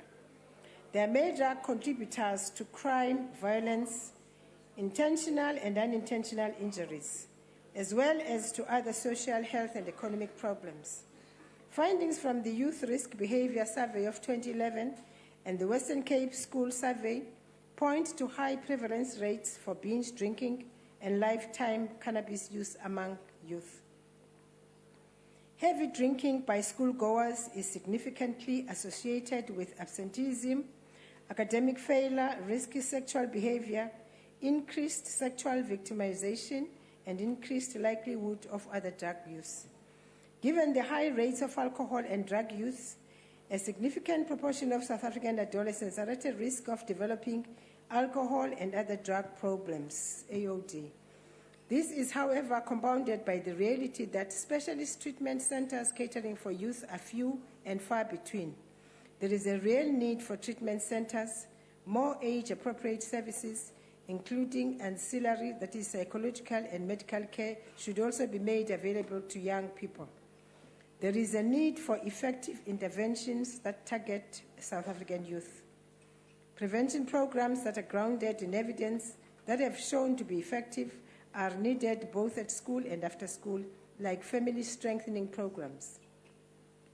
The rural communities continue to be plagued by alcohol abuse, and the number of children born with fetal alcohol spectrum disorders remains a grave concern. Brief intervention and referral treatment should be a norm at maternal obstetrics units. All pregnant women should be screened, referred, and the use of outreach mobiles to reach women who do not access care should be encouraged.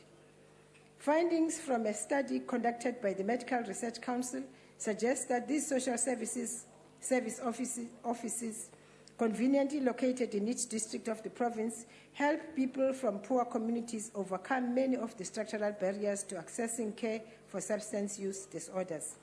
Finally, Honorable Deputy, there is sufficient evidence to suggest that the transition into adolescence often increases children's susceptibility to development of problem behaviors. It is at this stage, early adolescence, that children are often exposed to substance abuse for the first time, especially when parenting becomes ineffective. Literature has consistently shown that two potentially influential protective factors are the quality of relationship with parents and adolescent self-esteem perceptions. I thank you. Thank you, Honourable Member. Akbar Mulder.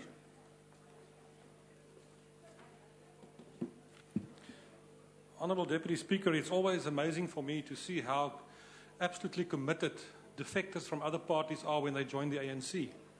It's almost as if they have to prove themselves. The Honourable Abrams was the perfect example this afternoon, quoting from ANC policy documents when she was still a member of the Democratic Alliance, opposing those plans. It's amazing. You see, Chairperson, we are dealing with a very serious matter today, the whole question of drugs and alcohol abuse in South Africa. And it's a terrible problem that we've got. But the problem, obviously, is that in all the programs, and the ANC is very good with programs and campaigns. With that, they are excellent. But the problem is they would like to always treat the symptoms, but they shy away from the causes. The causes are not dealt with in South Africa by the ANC. Now, the problem is basically this. If you look around the international community and the whole world today, you'll find only 5 communist countries left. Only 5. North Korea, Cuba, China, Laos, and Vietnam.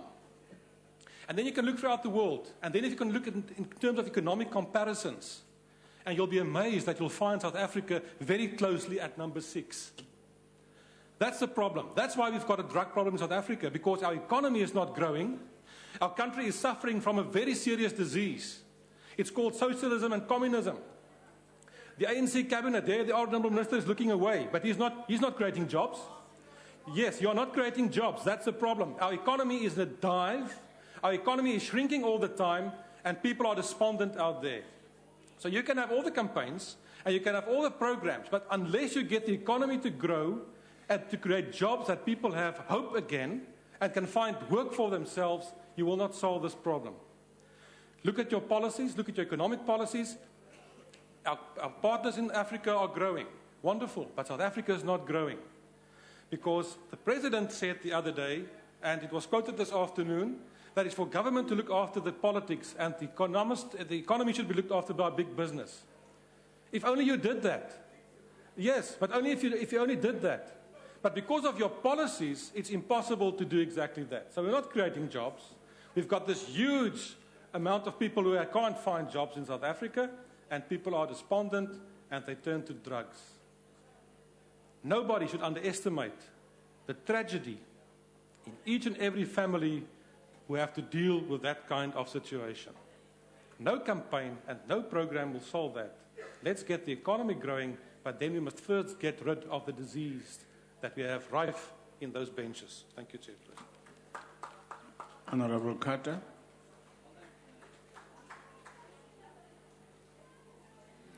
Thank you, Deputy Speaker. The use of alcohol in our country is unfortunately and tragically a compulsive way of life for many people. Addiction is the result.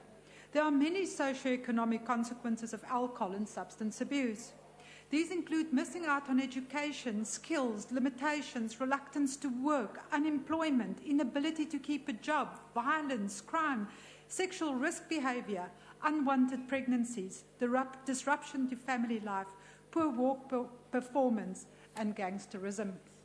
Where such abuse of alcohol and substance is located within a community or locality, the whole community becomes dysfunctional, crime-ridden, and poverty-stricken.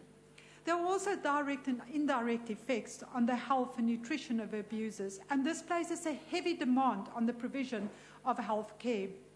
Illegal and unmonitored shebeens across South Africa has led to uncontrolled abuse of alcohol and of substances. The misuse of alcohol and of substances over weekends lead to many stabbings and killings, and hospitals come under considerable strain during weekends and holidays. While individuals aged between the age of 35 and 44 are generally the biggest offenders, teenagers are tragically lured into drinking and experimenting with alcohol and narcotics. Alcohol abuse, researchers have found, is a major cause of malnutrition, and it also has a detrimental effect on the liver and the digestive system. Substance abuse has a similar effect. We need to treat the root cause and not the symptom. We can detail at length all of the negative effects of alcohol and substance abuse because of abundant research done on this topic. However, it is very important for us to focus on drastic and urgent solutions. Government must give attention to enhancing social control within communities because increasing modernization and urbanization is actually exacerbating the problem. Our solution is to create a system of semi-autonomous township government as a substructure of local government. It is unfortunate that I don't see anyone from the Ministry of Cocteau here. All elected ward councillors for a given township should constitute such a structure and have a township office attached to a community hall. Frequent conferencing with the community will yield desired results and socio-economic benefits. If social mores in a community as well as laws work in harmonious combination, communities will start self-regulating more effectively. Township governments must have budgetary support for creating and maintaining sports and recreational facilities. Sports and counselling in schools must receive priority attention. A bottom-up approach will work more effectively in creating social norms that will regulate drinking. The Congress of the People urges government to create township governments as substructures of local government to address alcohol and substance abuse and to deal with a wide range of socio-economic problems. I thank you. Honourable Maureen Skeepers.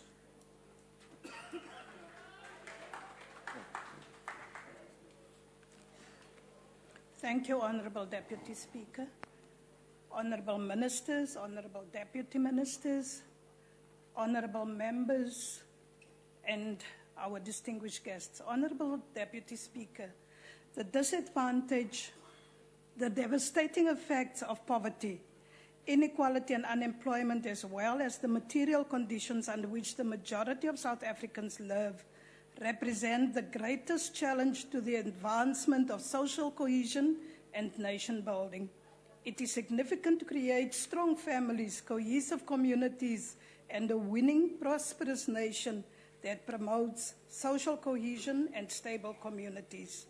The fight against substance abuse is a key aspect in this regard because substance abuse is a scourge that has the potential to destabilize our nation. Honourable Deputy Speaker, the impact of alcohol and substance abuse continues to ravage families, communities, and society. The use of alcohol and illicit drugs impact negatively on the users, their families, and communities. Drugs and substance abuse has serious implications for millions of South Africans and contributes to crime, gangsterism, domestic violence, dysfunctional families, verbal, physical, and sexual abuse, and death. It has only negative impact on the health sector and the families of addicts, are placed under significant financial pressures due to the costs associated with the crimes committed by the users, such as legal fees, as well as the cost of treatment. The emotional and psychological impacts on families and the high levels of crime and other social ills have left many families many communities, under a siege. Substance abuse is slowly eating into the social fiber of our family structures, which is counter to the ANC's endeavor of mobilizing South Africans to strengthen the nation's moral fiber, informed by human compassion and solidarity. Honorable Deputy Speaker, a recent heart-rending letter to President Jacob Zuma by mothers in the Eldorado Park, south of Johannesburg, narrates the grim reality of the ravaging impact of drugs facing families and communities. It says, and I quote, "We no longer get together to boast about the achievements of our children, but rather to share our lives of living hell and despair." In 1994, the then Minister of Justice, Dula Omar, on behalf of President Nelson Mandela, delivered a speech at the United Nations International Drug Control Program, informing the workshop that drugs affect all communities, the youth in particular, and the government, and that government and South Africans had to face the problem and act decisively. Between substance abuse and the spread of HIV/AIDS, adolescents who use alcohol and other drugs are more likely to engage in unsafe sex than those who abstain from using drugs and other substances. Majority of South Africans are black and non-working and are thus more affected by the scourge. It is estimated that 1 in every 3 South Africans are addicted to drugs. This includes over-the-counter and illegal drugs. Honorable Deputy Speaker, a plan of action was developed and adopted to develop policy, review and align legal legislation, to educate and create awareness on substance abuse, to promote equal access to resources across South Africa, to respond to policies and legislations with regards to drugs and organized crime, to review institutional mechanisms to prevent and manage alcohol and drug use in the country. President Zuma is unambiguous in his view that, and I quote, "The most powerful weapon in fighting drugs is to reduce the demand and close the markets, especially amongst the youth. We have to educate children and the youth to say no to drugs," close quote. Government is planning to expand treatment centers and to ensure accessibility even in rural areas. The view of the National Data Management Protocol is that decriminalizing or criminalizing substances or their users is not enough to win this war, but a variation of strategies. In conclusion, Honorable Deputy Speaker, our main focus on this scourge should be that this is not only a governmental problem, but all households, schools, communities, and churches should be focused on and work together in fighting this demon. Our children are losing their lives, our families, their values, and our education is being affected. Let us get back to a society where we say and show that my child is yours and yours is mine, so that we can all live in a better, safe South Africa. Honorable Deputy Speaker, despite all the challenges that we as the ANC Honorable government Member, your have, time has now expired. we as the ANC-led government are moving forward. I thank you. The next speaker is the Honorable Meshu.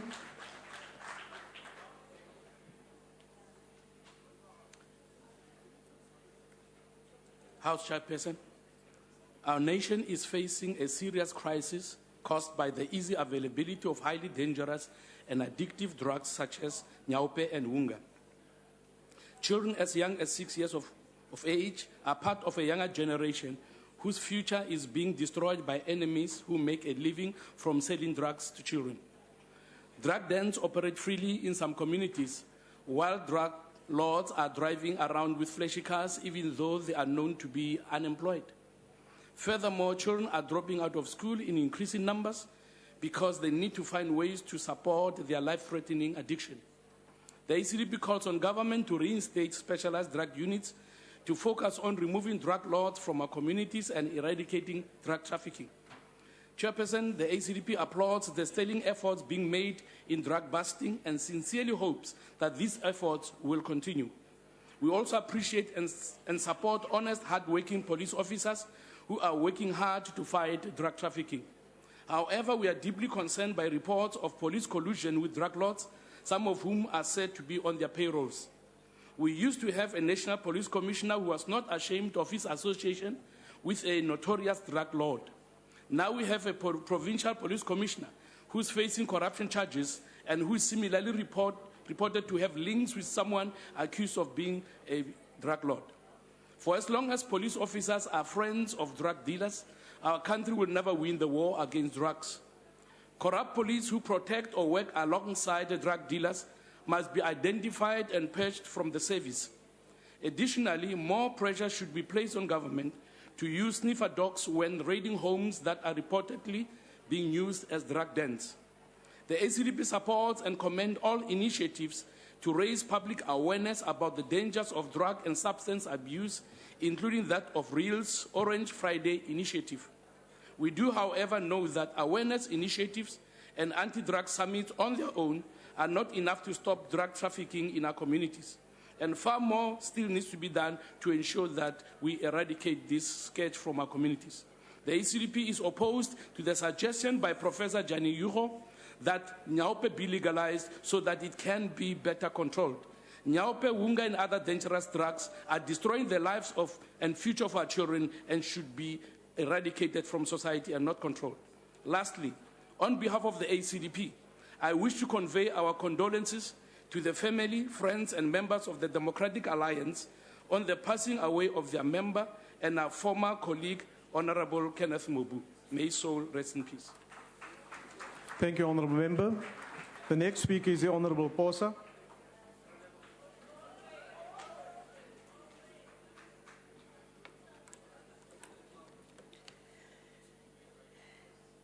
Honorable House Chair, honorable members, it is once again a pleasure to join you today as we debate the topic, open quotes, the socio-economic impact of alcohol, drugs, and substance abuse in this august House. Honorable Chairperson, the theme for our debate today. Order, honorable members. Continue, honorable member. Honorable Chairperson, the theme for our debate today narrates the story of varying challenges facing today's youth.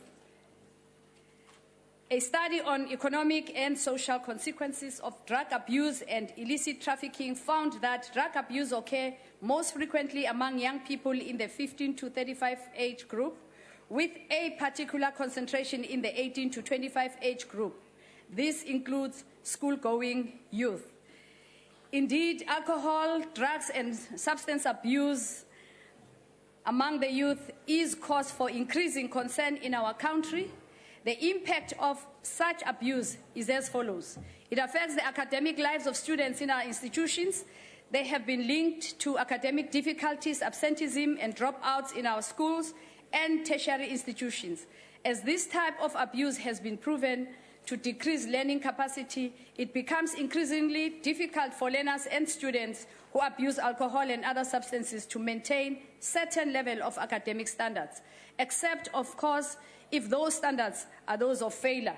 In addition, alcohol, drugs, and substance abuse by students who drop out before completion or take more time than necessary to complete their education is a loss to the economy, to the state, to the society, and to the households.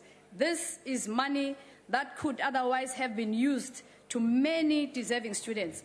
Alcohol, drugs, and substance abuse also affects the culture of many institutions of higher learning and in students' social lives. The abuse is also a major contributor to crime, violence, intentional and unintentional injuries, as well as to other health, economic, and social problems, including risky sexual behavior. Recent news stories publicizing alcohol-related deaths at campuses of post-school institutions are really disturbing. Alcohol misuse among students at institutions of higher learning is taking its toll not only on the students who drink alcohol in excess, but also on other students affected by the behavior of their drinking peers, including the institution's infrastructure, which often sustains heavy damage or vandalism from unruly students. One serious result of the presence of illicit drugs at institutions of higher learning is the violence that usually accompanies it. Students who abstain from alcohol and substance abuse often suffer secondary effects from the behavior of students that abuse substances. Non-binging and abstaining students may become the targets of insults and arguments, physical assaults, unwanted sexual advances, vandalism, humiliation, or even death. Honorable Chairperson, we are confronted by a challenge whereby alcohol is readily available to students because it is sold on campuses or within walking distance from campus.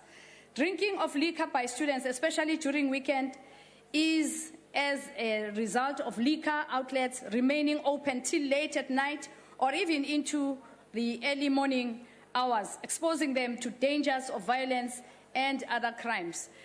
The mass media also play a role in glamorizing alcohol or alcohol use. The exposure to the advertising of alcohol in various forms of media facilitates drinking problems in young people. For example, the use of high-profile sportsmen in the advertising of alcohol encourages students to drink as they want to identify with their sporting heroes. Well, substance abuse also affects communities and individuals in a deep and sometimes irreversible manner. Families are broken because of fathers, mothers, and youngsters who abuse substances. The abusers become a financial and health burden to their families and communities. Crime increases and destruction of property and municipal infrastructure becomes the order of the day. For example, if you go to many graveyards and community halls in our townships, you will find that the palisades fences are down because the metal bolts holding them together have been stolen by Nyaupe Wonga abusers. Instead of recording progress, our municipalities announce losses. In addition, substance abuse leads to an increase in disability in our communities, and this leads to more people depending on the state for their survival. People who abuse alcohol become involved in accidents due to impaired concentration and vision, resulting in them being disabled and causing the disabilities of many other innocent passengers and bystanders, if not death. During the execution of crime, some are injured by criminals and police, resulting in physical or mental disabilities that they would otherwise never have happened. Furthermore, substance abuse leads to unwanted pregnancies, sexually transmitted diseases, HIV infections, and increase in abortions performed in and around tertiary campuses and in our communities. Many girls fall prey to rapists after drinking excessive amounts of alcohol, and when they fall pregnant, they do not know who their father is. Thus, they regularly visit abortion clinics to get rid of the unwanted pregnancies and be treated for infections that they cannot explain. To counter the scourge of substance abuse on campuses, the Department of Higher Education and Training has embarked on the First Thing First campaign. As matric pupils leave school and start a new chapter in their lives, they are exposed to new environments at a life stage of greater personal independence. This requires them to be equipped with the knowledge and awareness of HIV risk factors, including unprotected sex and alcohol and substance abuse. The department also encourages post-school education institutions to draft their implementation plans for combating substance abuse on their campuses and to have substance abuse policies.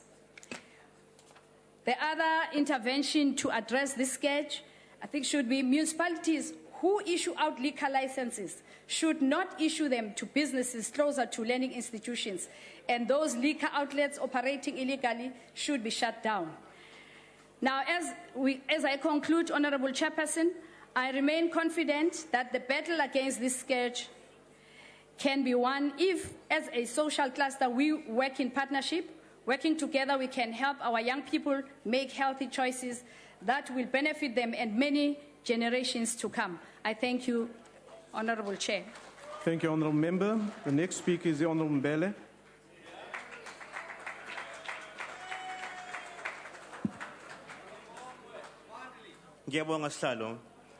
It's clear that one of the key challenges with addressing substance abuse is inadequate resources. Long waiting lists at existing rehabilitation and treatment centres emphasise the enormous need for more of these facilities and more budgets for treatment programs. A dear national government would devote more funds to rehabilitation, and that's what we've been doing in the Western Cape, as mentioned by the Honourable Kopane. Now, it's interesting that while the Western Cape is spending 92.6 million on substance abuse prevention and treatment this year, the Gauteng Department of Social Development spends only 19 million rand more at 121.3 million, despite Gauteng having almost more than twice the population of the Western Cape. And I think that says all you need to know. Central to the solutions to substance abuse must be the understanding that economic inclusion is the foundation for social inclusion. When so many of our fellow citizens are on the margins of the economy, unemployed and often unemployable, they are deprived the sense of dignity and purpose that comes from having a sustained livelihood. They may become hopeless, and they are thus more vulnerable to slipping into social ills like alcohol and drug abuse in order to dull the harshness of their bleak daily reality.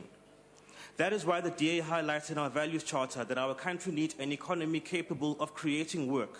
And indeed, the two pillars of a DA government action program, as per our Vision 2029, would be improving education and growing the economy to create real jobs.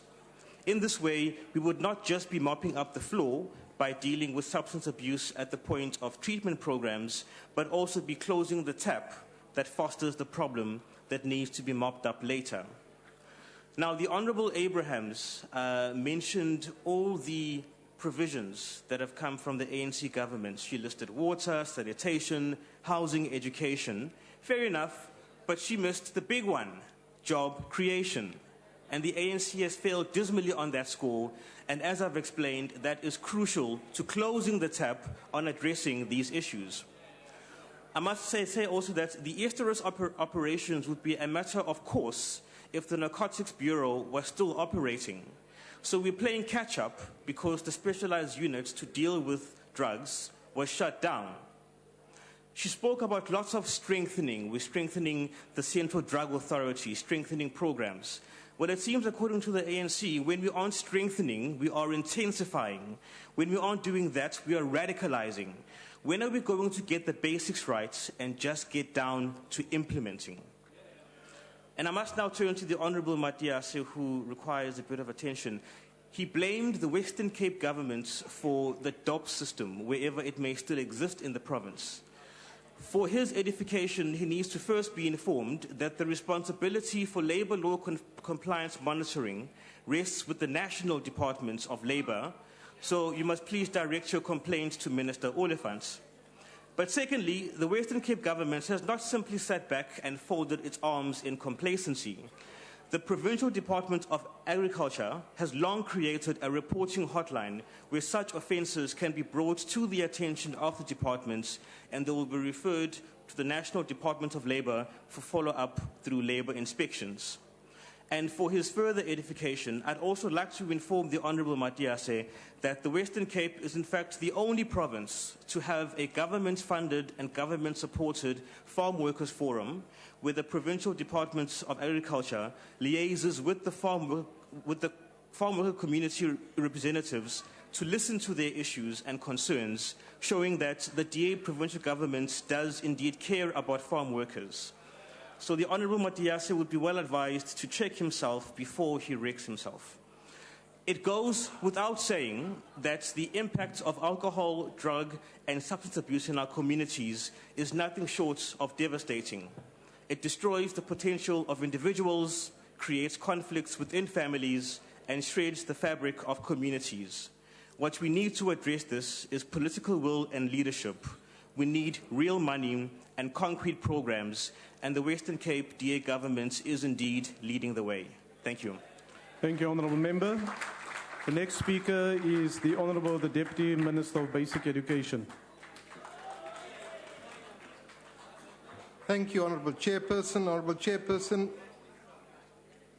alcohol, drug and substance abuse or use is a global, complex challenge that faces our country and the rest of the world.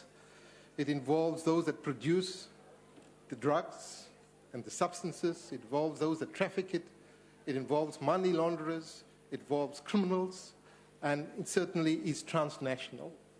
It does not only afflict the poor, it afflicts those who are rich. And indeed, the more affluent countries are indeed a wonderful source of attraction to those who deal in drugs. South Africa itself consumes in excess of 5 billion litres of alcohol annually, which equates to 9 to 10 litres of pure alcohol per person. That is consumption not by the poor, but by the more affluent and rich. In other words, those that imbibe alcohol are not necessarily poor. 26% of it is homebrewed, but the rest of it is acquired and purchased at huge costs. Alcohol consumption, drug abuse, excuse me. The direct consequences of alcohol and drug abuse cost the government 1.3% of the GDP. And South Africa has one of the riskiest drinking patterns, ranking 5th in the world. South Africans drink on average 53% more than the rest of Africa. So South Africa becomes the global leader amongst those who basically indulge in risky behavior. Now, it's important that we understand that the context and the content of this debate is not about what the Western Cape does, what the ANC does, or what the DA does. It is about the future of our children.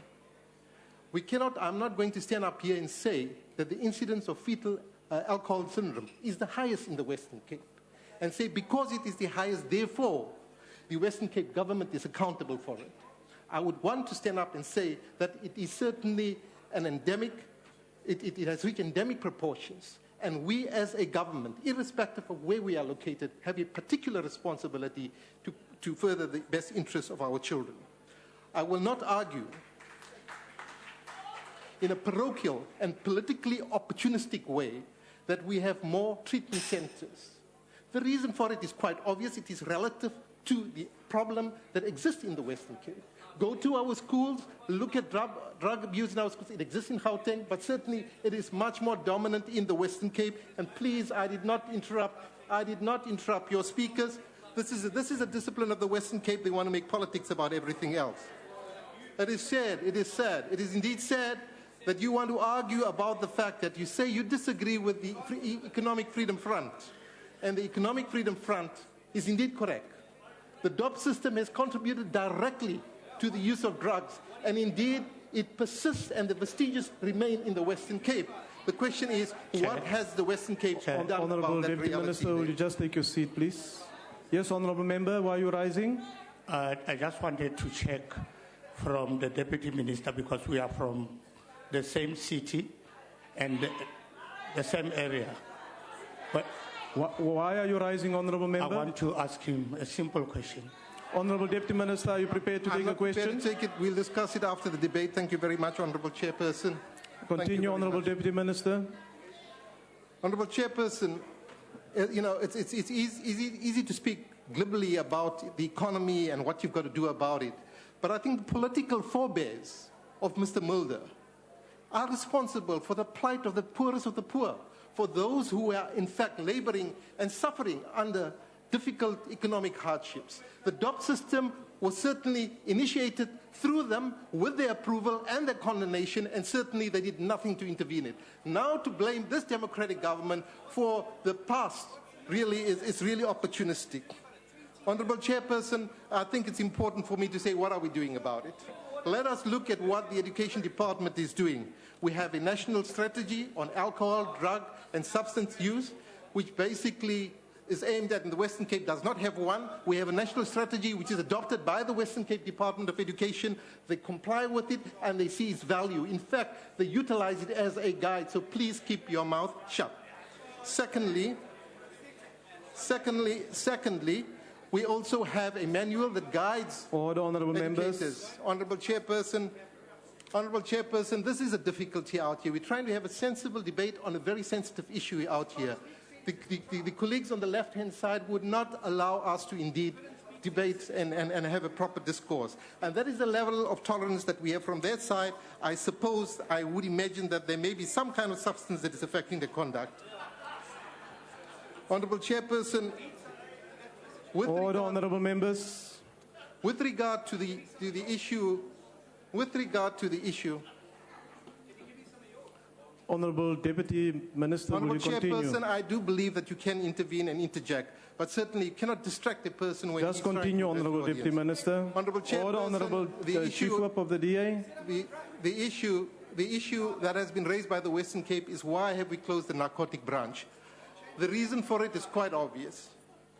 The drug dealing basically is transversal.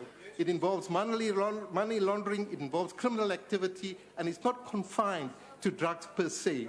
What the South African Police Service has done is indeed strengthened its ability in terms of forensic, improve and enhance the quality and skills of its detectives to ensure that they are able to detect crime, and indeed we've made several busts in the past few months, which really speaks to this particular reality and allowed them the opportunity to develop these skills. It does not prevent or prohibit the South African Police Service from ensuring that they do indeed have dedicated skills that deal with this particular issue. So they could prioritize it, and drugs is indeed a priority crime which receives the utmost and foremost attention of the South African Police Service. Under the leadership of the Minister of Social Development, we have an interministerial committee, and she's been able to put together the Minister of Justice, the Minister of Police, the Minister of Transport, the Minister of Education. And this is what they've done. They said that with regard to taverns, we've ensured that the Minister of Trade and Industry has indeed published legislation which would ensure that taverns are not established within a particular distance, 500 meters from a school or a place of worship. With regard to transport, the Minister of Transport has introduced, and in fact there is draft legislation available that will reduce the alcohol content from 0.5 to 0.2 to ensure that we indeed do that. With regard to health, we've ensured that we work closely with the Department of Basic Education to ensure that we work together in ensuring that there is the appropriate advocacy. With regard to education, the Department of Basic Education have ensured that it embeds this particular issue in the curriculum, that there is particular training that is provided to educators to ensure that drug awareness becomes a reality and that they are able to detect that. With regard to the manner in which we deal with the issue of drugs as it affects our youth, one should look at how the restorative justice system is applied by the Department of Education to ensure that it is not punitive, but really to recognize that it affects the social fiber of society, and that our youth should be given an opportunity, and that the community should be mobilized in a way that they show that they are caring, and that, that in their relationship with the youth who are affected, they demonstrate the spirit of Ubuntu, a spirit which certainly we draw inspiration from the ruling party. Honourable Chairperson, drugs, alcohol and substance abuse contribute directly and indirectly to huge suffering amongst our people. At a domestic level, there is evidence in America as well as South Africa that approximately 92% of violence that occurs between intimate partners are associated with either drug or alcohol abuse. And it's something that we have to look at. But it's not all bad news. In South Africa, 51% of our male population do not indulge in drinking. 79% of our female, well done women, 79% of our female population do not indulge in alcohol.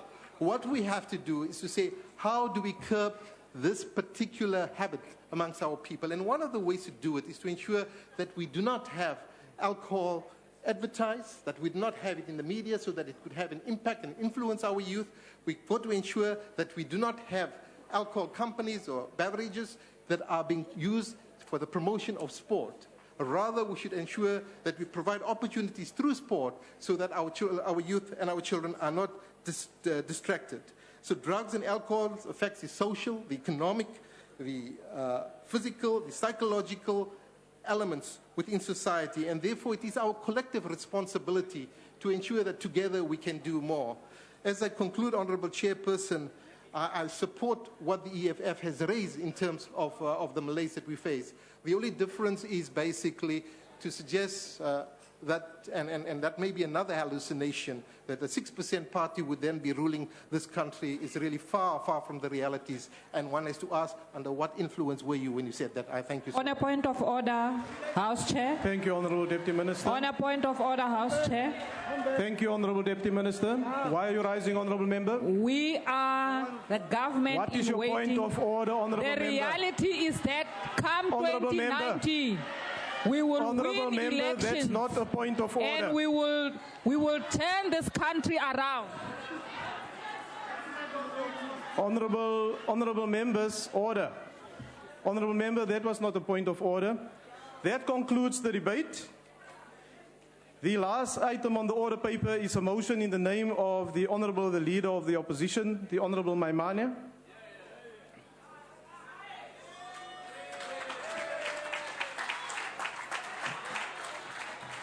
Chair, may I rise on a point of order?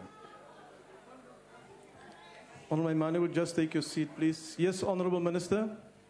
Thank you, Chairperson. I think it's incumbent upon me as the cabinet member responsible for justice and the first respondent in the earlier matter in the court of Court, as well as the first applicant in the pending appeal or appellant, to indicate that this debate has the risk of us treading on our own rules in terms of Rule 66, which are all aware of. Order, Honourable Members. I would like to record a chairperson. It may well be too late to preempt this debate or to intercept this debate, but it must be stated that this House is going to find itself in a difficult position of having to prosecute a debate that deals with a substance which is before a court.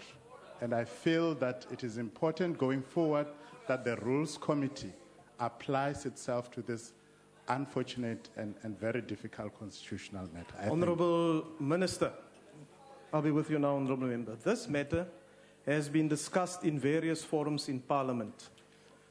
There was also a discussion in the National Assembly Programming Committee, and the Speaker took a decision that this debate should continue.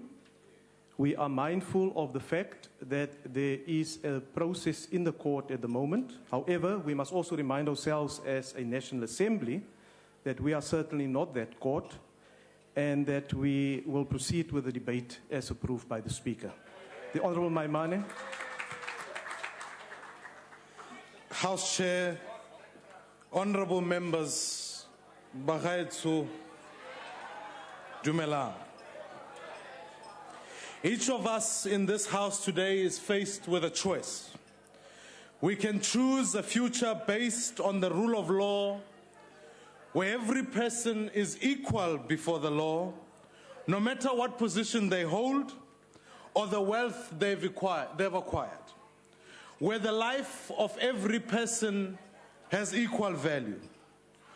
Or we can choose a future based on the rule of big men, where might is right, where rich and powerful politicians literally get away with murder, where the lives of ordinary African people are cheap and expendable.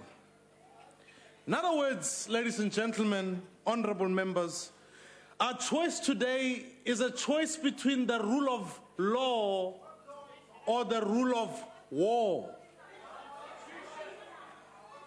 If you don't believe me, honorable members, I'd like to read an extract from the Washington Post dated on the 1st of July in 2004. Order, honorable members. Order. It says... Order, honorable members. On my mind, will you take your seat, please? Honorable members. Honorable members. Can we just get something straight for this afternoon's debate, please? Honorable members. All political parties in the House have a right to speak on this topic, and the different members of the parties will articulate those views. Whilst interjections are allowed, you cannot drown the speaker at the podium with the levels of honorable members. You cannot drown the speaker at the podium with your interjections, because that will lead to a situation where we don't hear one another. It's important for the speakers later in the debate to be able to respond what the honourable member who have moved the motion has to say to the House. Proceed, honourable member. I'd like to read an extract from the Washington Post dated on the 1st of July 2004. It says this: at first light on Sunday, 3 young women walked into a scrubby field just outside their refugee camp in West Darfur. They'd gone out to collect straw for their families' donkeys. They recalled thinking that the Arab militiamen who were attacking African tribes at night would still be asleep. But 6 men grabbed them, yelling Arabic slurs such as Zurga and Abid, meaning black and slave. Then the men raped them, beat them, and left them on the ground. It was one of the survivors, the 22-year-old Sawela Suleiman, told a journalist, and I quote, "They grabbed my donkey and my straw and said, 'Black girl, you are too dark. You are like a dog. We want to make a light baby.'" As this young woman recounted her story, she displayed the slashes on her thighs where her attackers had repeatedly whipped her as they raped her. It is hard to imagine, but by surviving this unthinkable ordeal, this young woman was one of the lucky ones. Bagaetsho, go itlhela go feta over 400,000 men, women, children were killed in the genocide in Darfur. They were killed on the orders of a murderous tyrant by the name of Omar al-Bashir. The International Criminal Court found that there are reasonable grounds to believe that Omar al-Bashir is criminally responsible for intentionally directing attacks against a civilian population. The charges against him include the murder, extermination, forcible transfer, rape, torture, and genocide of fellow Africans. On another day, honorable members, we can debate the merits of the ICC, but this debate is about the constitution of this country. Omar al-Bashir represents everything that is dark about the world we live in. He joins the ranks of the genocidal dictators from across the globe: Hitler of Germany, Pol Pot of Cambodia, Stalin of the Soviet Union, and Chairman Mao of the People's Republic of China. These are big men of our times, and like all bullies, they are broken men, broken men whose self-esteem depends on bending others to their will. These are broken men who will stop at nothing in pursuit of power. Broken men presiding over broken societies. When Nelson Mandela said that human rights will be the light that guides our foreign affairs, he issued a warning to all such broken men. He said, no more would South Africa protect dictators at the expense of ordinary people. All will be equal under the law. This government has officially abandoned Nelson Mandela's commitment to a human rights-based foreign policy on the 15th of June.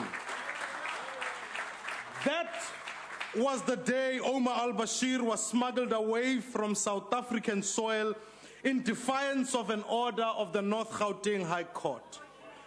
It was an escape aided and abetted by President Jacob Zuma himself. In fact, the AU chairperson, Zimbabwean President Robert Mugabe, confirmed during a media briefing after an AU summit, stating that Zuma said President al-Bashir would not be arrested.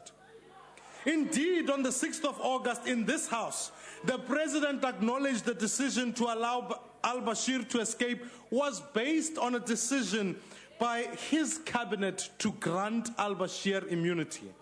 On that day, when President Jacob Zuma helped a mass murderer escape justice, he trampled on the legacy of Tata Madiba and ultimately violated this constitution. On that day, when President Jacob Zuma chose to violate a court order, he attacked the very foundations of our constitutional democracy. House Chair, our broken president broke the law to protect yet another broken man.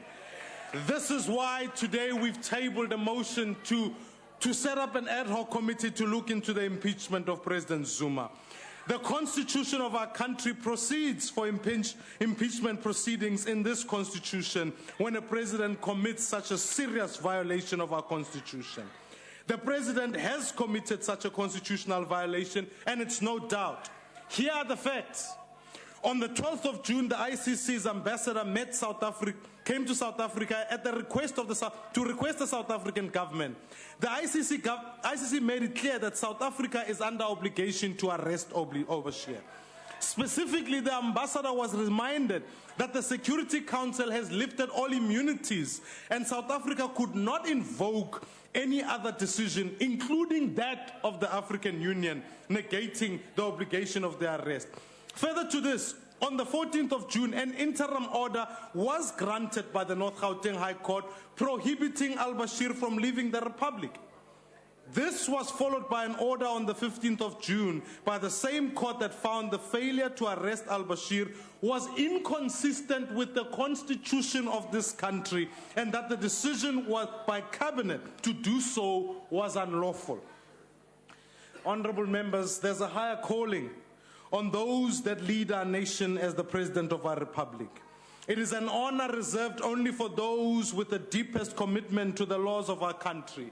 Yet on the 15th of June, President Jacob Zuma held a constitutional order in contempt. By aiding and abetting the escape of a convicted war criminal, the President contravened both international and domestic law.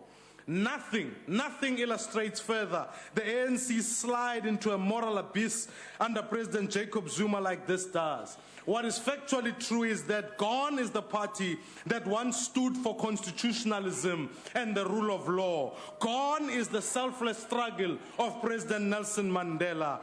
Instead, in its place, we find a shell that reverberates with empty rhetoric, a party hollowed out by President Zuma and a corrupt clique around him. The people who will bring us Nkandla Gate, Gupta Gate, Spy Gate, and coming soon to a tender near you, Nuclear Gate. I know that many in these benches are worried about the direction your party is going on. In fact, your NGC documents say exactly that. They say that there are negative trends, are an injunction to the ANC to mend its ways. Honorable members, I can't agree more. But the best way for you to mend your ways is to, in fact, you simply can't fix a broken president. You can recall him today. You've done it before. You can do it today in this house. It is your opportunity, ladies and gentlemen, to put South Africa on track. As someone once said, a crisis should never be wasted. We stand at the crucible of a constitutional crisis. Today, this House has a choice of either being colonized by the executive to defend President Zuma or to uphold the oath of our Constitution. So the separation of powers, each branch of government, checking and balancing each other. I can't think of a better way to affirm the supremacy of our constitutional order. So, ladies and gentlemen, honorable members, join us today. Don't let this constitutional crisis go to waste. Vote to impeach President Jacob Zuma, this broken man. Nkosi sikeleli Africa. Morena buluka sitjhaba sa yesu. I thank you very much.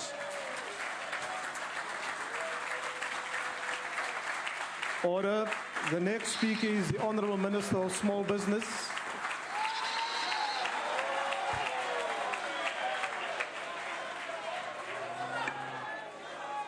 Order, honourable members, order. Chairperson of the House, I am sure that many of our people sitting at home are getting tired of this so-called broken this, broken that. As a matter order, honourable members, order. This very constitution that these members are busy talking, you see, they're sick of the constitution. This very constitution that they can come and wave in front of us here. We are proud members of the African National Congress. We brought it to where it is today. This very constitution that we will continue to respect is the constitution that we drew, writing on the blood, the sweat of members of the African National Congress as members of this country. So, Chairperson of the House, this future that some members talk about is a future that we decided upon many years ago. This constitution that they wave in front of us, and by the way, this former president of ours called Rolihlahla Nelson Mandela, this president that they today claim so much to have loved, is the very same people who 30 years ago could not have imagined themselves standing up to receive him in this house. So, honorable members, I wish to state from the onset that the African National Congress will not support this motion. It is a motion aimed at discrediting the leadership of the African National Congress as led by President Jacob Zuma. It is also aimed at undermining the role and responsibility of South Africa in peace-building processes of the African continent. Further, it is aimed at undermining the political, economic, and diplomatic relations of South Africa that South Africa has with the AU member states. Not EU member states, AU member states. The ANC-led government has always respected and upheld the rule of law and has always acted in line with the letter and spirit of the Constitution. This motion is coming from a party whose members, I can dare say, have never stepped into any of the countries of the continent. Are members who have never known what it is to stand between warring factions to stop the war. Members who've never known what it is to duck blows and bullets while working towards peace, security, and stability in the continent. The members who are asking me if you have the capacity to read, go into the history of the role of South Africa in bringing peace in the continent, then you will know. Honorable Speaker, the question of whether South Africa has a legal obligation to arrest a sitting foreign head of state is a complex matter concerning both international and national law as far-reaching implications for the conduct of international relations, including the continent. You will never set foot where you are talking about. You know that you won't set foot there. In terms of customary international law, sitting heads of state and government are accorded criminal and civil immunity in domestic jurisdiction of another state, as well as inviolability of the person. In terms of Section 232 of the Constitution of the Republic of South Africa, 1996, customary international law is law in South Africa unless it is inconsistent with the Constitution or Act of Parliament. Furthermore, Section 4 of the Diplomatic Immunities and Privileges Act, Act number 37 of 2001, specifically incorporates the customary international law rule pertaining to immunities of sitting heads of state and government into the South African domestic law. The International Court of Justice and other foreign jurisdictions have upheld the principle of immunity from criminal jurisdictions and inviolability of sitting heads of state. It is submitted that the complex issues in South Africa's domestic law regarding the immunities and inviolability of sitting president for whom the ICC has issued a warrant of arrest have not been finally considered by the South African courts, as the legal process has yet to be exhausted. The High Court is presently considering the government's application for leave to appeal the decision of the High Court on the matter of South Africa's obligation in this regard. Stop howling. A number of procedural and legal grounds for appeal have been advanced in this regard. The outcome of the appeal process, which may also reach the Constitutional Court, should not be prejudged, as they may ultimately result in a different decision. Honorable Speaker, it should be noted that the indictment of President al-Bashir would have potentially destroyed efforts led by the Deputy President Cyril Ramaphosa, as well as the AU, in bringing about peace in the region and the country. In addition, it would have affected South Africa's standing in relation to its national and diplomatic relations in the continent and beyond. And here we sit with members who never lifted a finger to even have us have the diplomatic relations that we have with the African continent. And I repeat again, I would like to see them in Cameroon, in Sierra Leone, in Senegal, in any of the African countries. I've never met any one of them there, all these members sitting this side. I wish to remind this House that it was in the main the efforts also of the ANC under the leadership and guidance of former President Nelson Mandela and its principles of achieving peaceful solutions to conflict-related challenges. South Africa is free today from the demon of apartheid.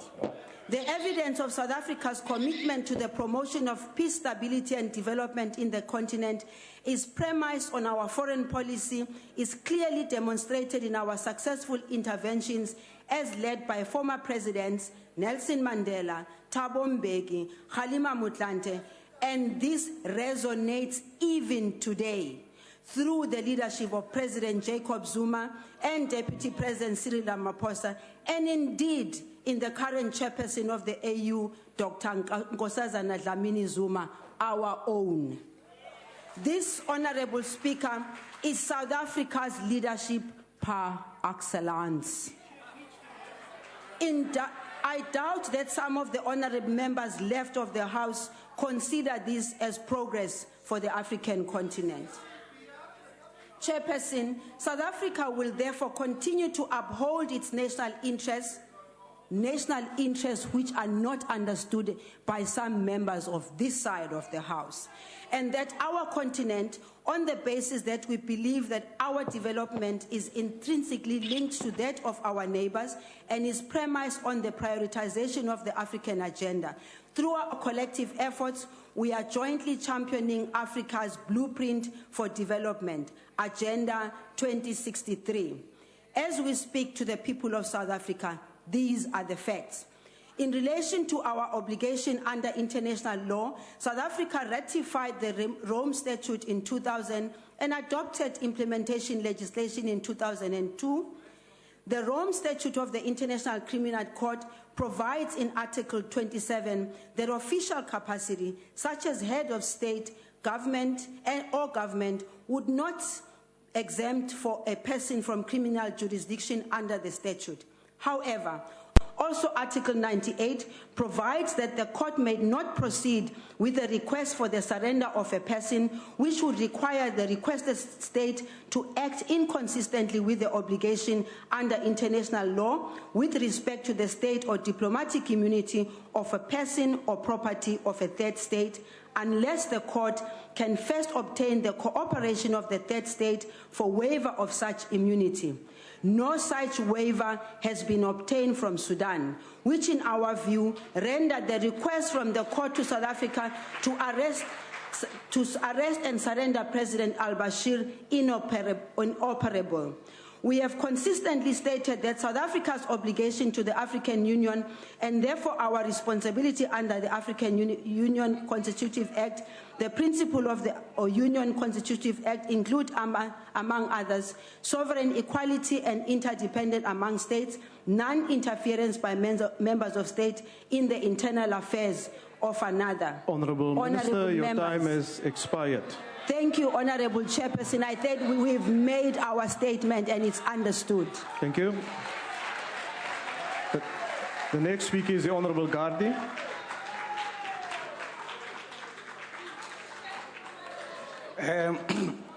Thank you, House Chairperson. It is a contradiction of natural laws of justice for a serving minister to sing for her dinner and expect that she will say anything to disappoint the dinner provider. And we are not surprised that the National Assembly rules do provide for the unleashing of the executive to also discuss whether the person unto whom they serve at his pleasure, actually they should debate a motion to impeach such a person. Notwithstanding that, Chairperson, the EFF does agree with the motion that the President actually should go. It's long overdue. Actually, he should be thrown in the dustbin of history because he was an electoral disaster. However, the EFF does not agree with the reason for his impeachment. Actually, here are the reasons for his impeachment. He should be impeached for all the reasons that he's running away from 783 charges, spanning from corruption and his conduct with Shabir Sheikh. He should actually be impeached for closing his eye on the Inkandla spending, wherein he unduly benefited and is in total disregard to the findings of the public protector. The President should actually be impeached for the senseless killing of our people in Marikana, our people in Relela, our people in Motutong, and the death of Tatane in Fixburg. Those should be the reason for his impeachment. Mr. Zuma should actually be impeached for quite a number of reasons, including the slow pace of our economic growth. There are more than 50,000 jobs lost in the past quarter of the year, and more yet to be lost before the end of this year. The President should be impeached for allowing the disrespect of constitutional institutions that support democracy. That should be the reason for his impeachment.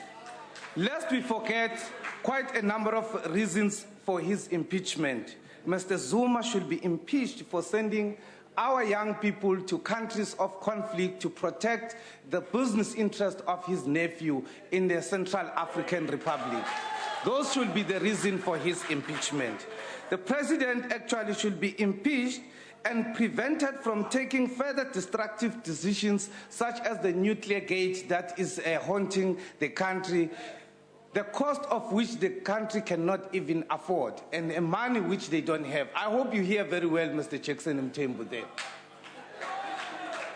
The EFF will support the establishment of an ad hoc committee to inquire holistically on the incapacity of the president to hold office, not only because he refused to get Mr. al-Bashir arrested.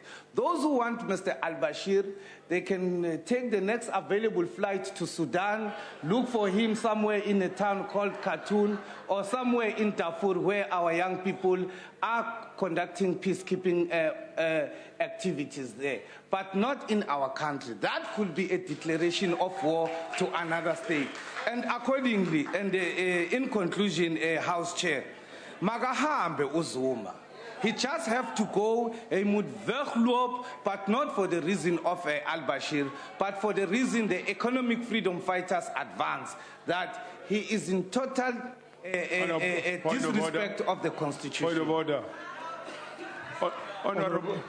Chairperson. Honorable Gadi. Honorable. Just take a seat, Honorable Gadi. Why are you rising, Honorable Chief? Honorable House Chair. Honorable Gadi. At least it doesn't matter.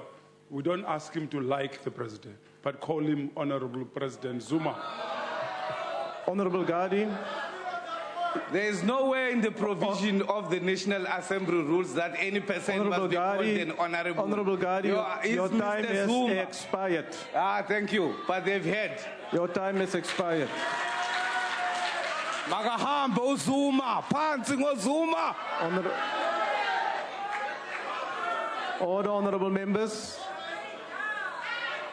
Order. The next speaker is the Honorable Mwango.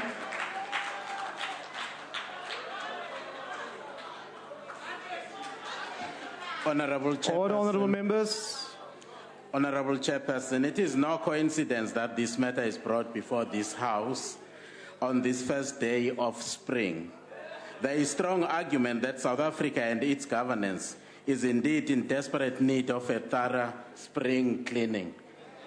Honorable Speaker, when a government abuses its executive authority by utterly and contemptuously derogating from international and domestic legal obligations, it strikes a clear blow to the very heart of the foundation stone of the rule of law in our country. It dismisses with contempt everything that a democratic and constitutionally supreme South Africa was built upon and stands for. President Bashir is a wanted man. The United Nations estimates that he is responsible for the deaths of over 300,000 people since 2003. South Africa, through its accession to the Rome Statute in 2000, obligated itself to arrest al-Bashir as soon as he landed on South African soil. Article 86 of the statute expressly confers a duty on state parties to, I quote, cooperate fully with the court in its investigation and prosecution of crimes within the jurisdiction of the court, unquote. Our executive, through what can only be assumed to be orders from the state president, not only failed to arrest al-Bashir when he landed in South Africa, but also dismissed with great contempt its own high court rulings that al-Bashir be detained pending the conclusion of an application brought by the South African Litigation Center when it acted positively in allowing him to quietly depart via Waterkloof Air Force Base. In so doing, we flouted not only international law, but also our very own domestic law. As has been correctly stated in the draft resolution before this House today, a number of foundational legal principles have been trampled upon by this very government, namely Section 1, 2, 83, subsection A, Section 85, 165, and 231, subsection 4 of the Constitution. The Rome Statute of 2002, the interim court order of the North Gauteng High Court on 14 June 2015, the court order of 15 June, as well as the judgment on the 23rd of June. This government, through its actions, has defiantly destroyed any standing it held within the community of nations. On any international stage, the message is loud and clear. Under this government and this president, South Africa Honourable is Member, not your to time be has expired and cannot be trusted to perform. The IFP will support the establishment of an ad hoc committee into the fitness of the president. The next speaker is the Honourable Kubisa.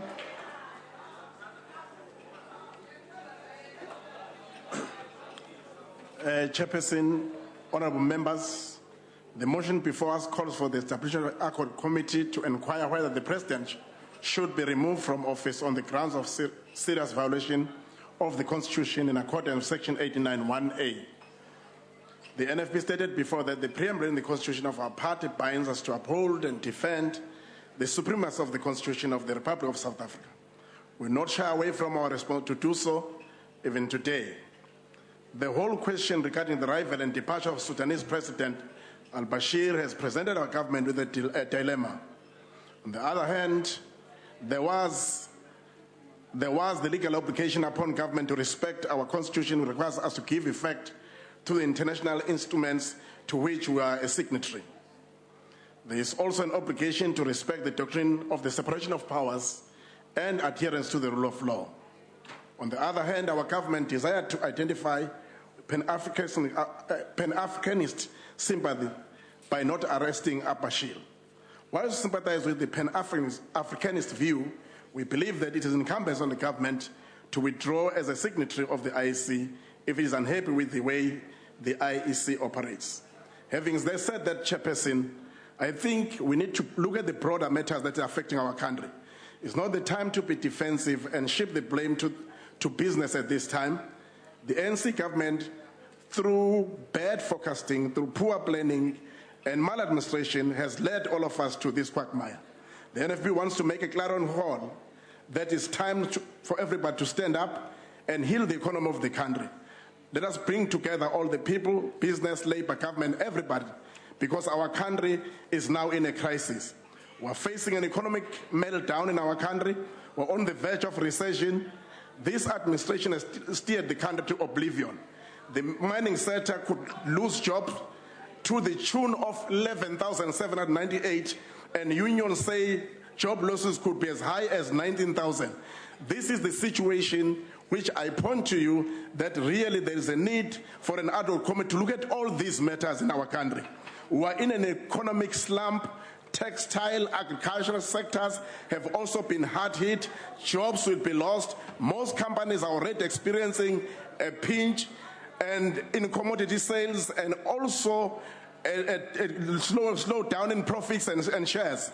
The NFP has been always calling upon government to make sure that to speed up job creation and leveling the ground for SMEs to thrive in our country. There is a lot that is untoward in this country.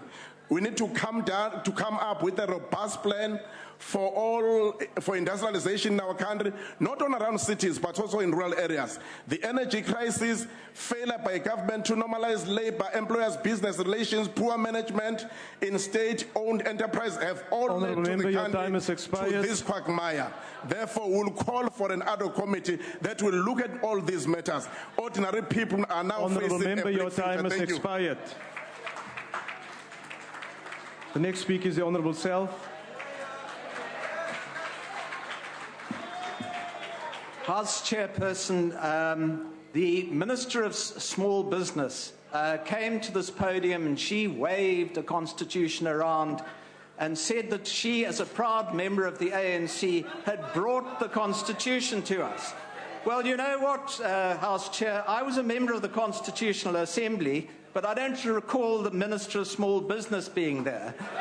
That's why I tend to know what's in the Constitution, unlike the Minister. House Chair, the motion before this House seeks to set in process the removal of President Zuma from office on the grounds that he has committed a serious violation of the Constitution or the law. That, in part, is the wording of Section 89 of our Constitution.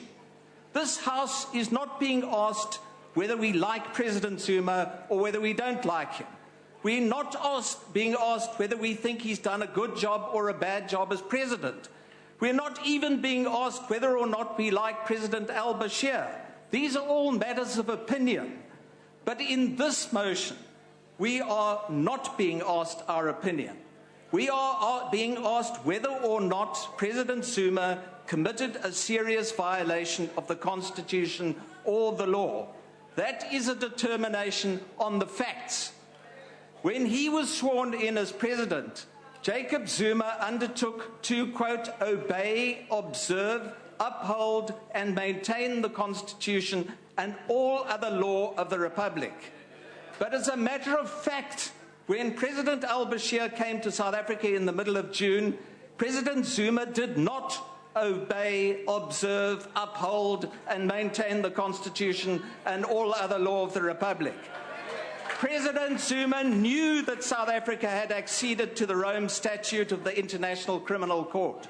He knew that while he was a leader of government business, this Parliament passed a law called the Implementation of the Rome Statute of the International Criminal Court, Act 27 of 2002, to implement it. That is a, quote, law of the Republic. He also knew that on or about the beginning of June 2015, President al-Bashir had been invited to and proposed to attend the AU summit in South Africa. This much is confirmed by an affidavit attested to by Dr. Lubisi, the Director General of the Presidency and the Secretary of the Cabinet. According to Dr. Lubisi, President Zuma also knew that the International Criminal Court had issued 2 warrants of arrest against President al-Bashir for various crimes as defined in the Rome Statute. As Dr. Lubisi puts it, let us be less delicate. These various crimes are crimes against humanity, genocide, gang rape, ethnic cleansing, and forcible displacement of the people of Dhofar. In fact, he knew, or he ought to have known, that on the 28th of May, the registrar of the ICC spoke to our embassy in the Netherlands, A, to alert South Africa that President al-Bashir was attending the AU summit, and B, to advise the government what its obligations were under the Rome Statute. That notwithstanding, the Cabinet held a meeting, according to Dr. Lubisi's affidavit, to decide, quote, whether the Republic of South Africa is required to arrest President Bashir while attending the AU summit, unquote. The Cabinet then deliberately decided, under President Zuma's leadership, despite the explicit provisions of the Implementation Act of 2002, not to arrest President al-Bashir in terms of the ICC warrant. What that means is that the President and the Cabinet deliberately resolved to break the law. The President decided that the law did not apply to him and his government. That is a fact. No one can dispute it. But it gets worse. Because on Sunday, the 14th of June... Honourable Self, will you take your seat, please? Why are you rising, Honourable Minister? Chairperson, if you look at the draft resolution, part 2 of it, paragraph A to H. Order, Honourable Minister. I can't hear the Honourable Minister. Specify the specific matters which will be the subject of the inquiry by the ad hoc committee that is sought to be established. What Mr. Self and before him, his own leader, sought to do is to preempt the work of that committee by putting to this House as fact thank you, Honourable matters Minister. that are the subject of an inquiry by the committee. Could you rule whether these assertions are actually proper and actually relevant? Thank you, Honourable Minister. As I indicated earlier, we're dealing here with a political debate, and we will proceed within the ambits of the motion as it is in front of us. Continue, Honourable Member. Thank you, House Chair. As I was saying, it gets worse. On Sunday, the 14th of June, the Gauteng North High Court issued an order in the following terms, and I quote it: President Omar al-Bashir of Sudan is prohibited from leaving the Republic of South Africa until a final order is made in this application, and the respondents, that is the government, are directed to take all necessary steps to prevent him from doing so. All necessary steps. Instead of giving effect to this court order, President Zuma's government took every care to flout its provisions. They allowed al-Bashir's plane to be moved from OR Tambo to Waterkloof Air Force Base. Units of the police escorted al-Bashir to Waterkloof. Instead of arresting them, they assisted him to escape. Now, this constitutes a conspiracy to flout a court order and contempt of court. But then, when the President and the Cabinet have already resolved to break the law, should this really surprise us? When the Secretary General of the ANC accuses the courts of what he calls, quote, judicial purism, and says, quote, court orders like this will from time to time be disregarded, what do you expect? When the Minister of Higher Education accuses the judiciary of sailing too close to the wind, should this astonish us? Now, the President took an oath to uphold the Constitution and all law, but as a matter of fact, he hasn't. Now, honourable members must vote on this motion. We likewise all took an oath to, quote, obey, respect and uphold the Constitution and all laws of the Republic.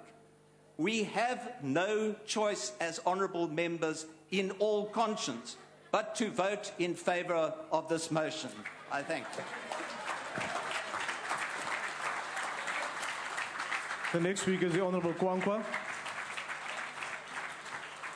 Well, I thank you very much, House Chair and honourable members. If this motion had been brought to Parliament for any other reason, for any reason other than al-Bashir, the United Democratic Movement would have supported it. But on the basis that this matter is about al-Bashir, we do not support this motion. Sithetha kanye lati bithethwa ngu-Honourable Gardi, saying there are many other issues that we should have brought into the issue to talk about it. We strongly believe that we must do everything, as we say that, in our power to protect and promote the rule of law, for it, among other things, fortifies the mechanisms that enforce and safeguard our human rights. The circumstances surrounding the departure of President al-Bashir and the resultant tensions between the judiciary and the executive, as Judge Mukhweng quite correctly put it recently, the situation provides a moment of deep reflection. Indeed, it is in reflecting honestly on these issues that will make us more aware, deeply aware, of the profound truths that will lead us to the right path. Let us not delude ourselves, honourable member. Arresting a sitting president would have been foolhardy and would have constituted a declaration of war. It would have scuppered all our efforts to bring peace and stability in Sudan and the rest of the continent. It would have also alienated us from the continent. My fellow compatriots, contrary to popular belief, our success as a country, both economically and otherwise, is inextricably linked to that of the continent. If you just look in terms of trade terms, without Africa, we're completely insignificant.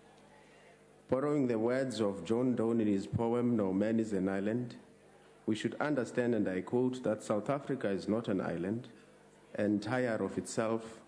All of us are a piece of the continent, a part of the main. Therefore, reflecting on these issues compels us to pose the question, if it is international practice to grant diplomatic immunity to leaders for such events, why should the situation be different for the African Union? The challenge is that the implicit suggestion is that the AU is an illegitimate institution to which no international practices or standards should apply, which is both unfortunate and completely unacceptable. In addition, what we should be looking at is, from a legal perspective, we should establish and rectify the inconsistencies that seem to exist between our laws and the AU statutes. In the meantime, I venture to suggest that the real debate should be about how to prevent the abuse of diplomatic immunity by bad leaders. In conclusion, we should establish whether in its current form the ICC supports our cause of building an African continent in which we all look forward to the sunrise of our tomorrow. Asizukuba zii-guinea pigs the ICC apha lamasela. The next speaker is the Honourable Groenewald.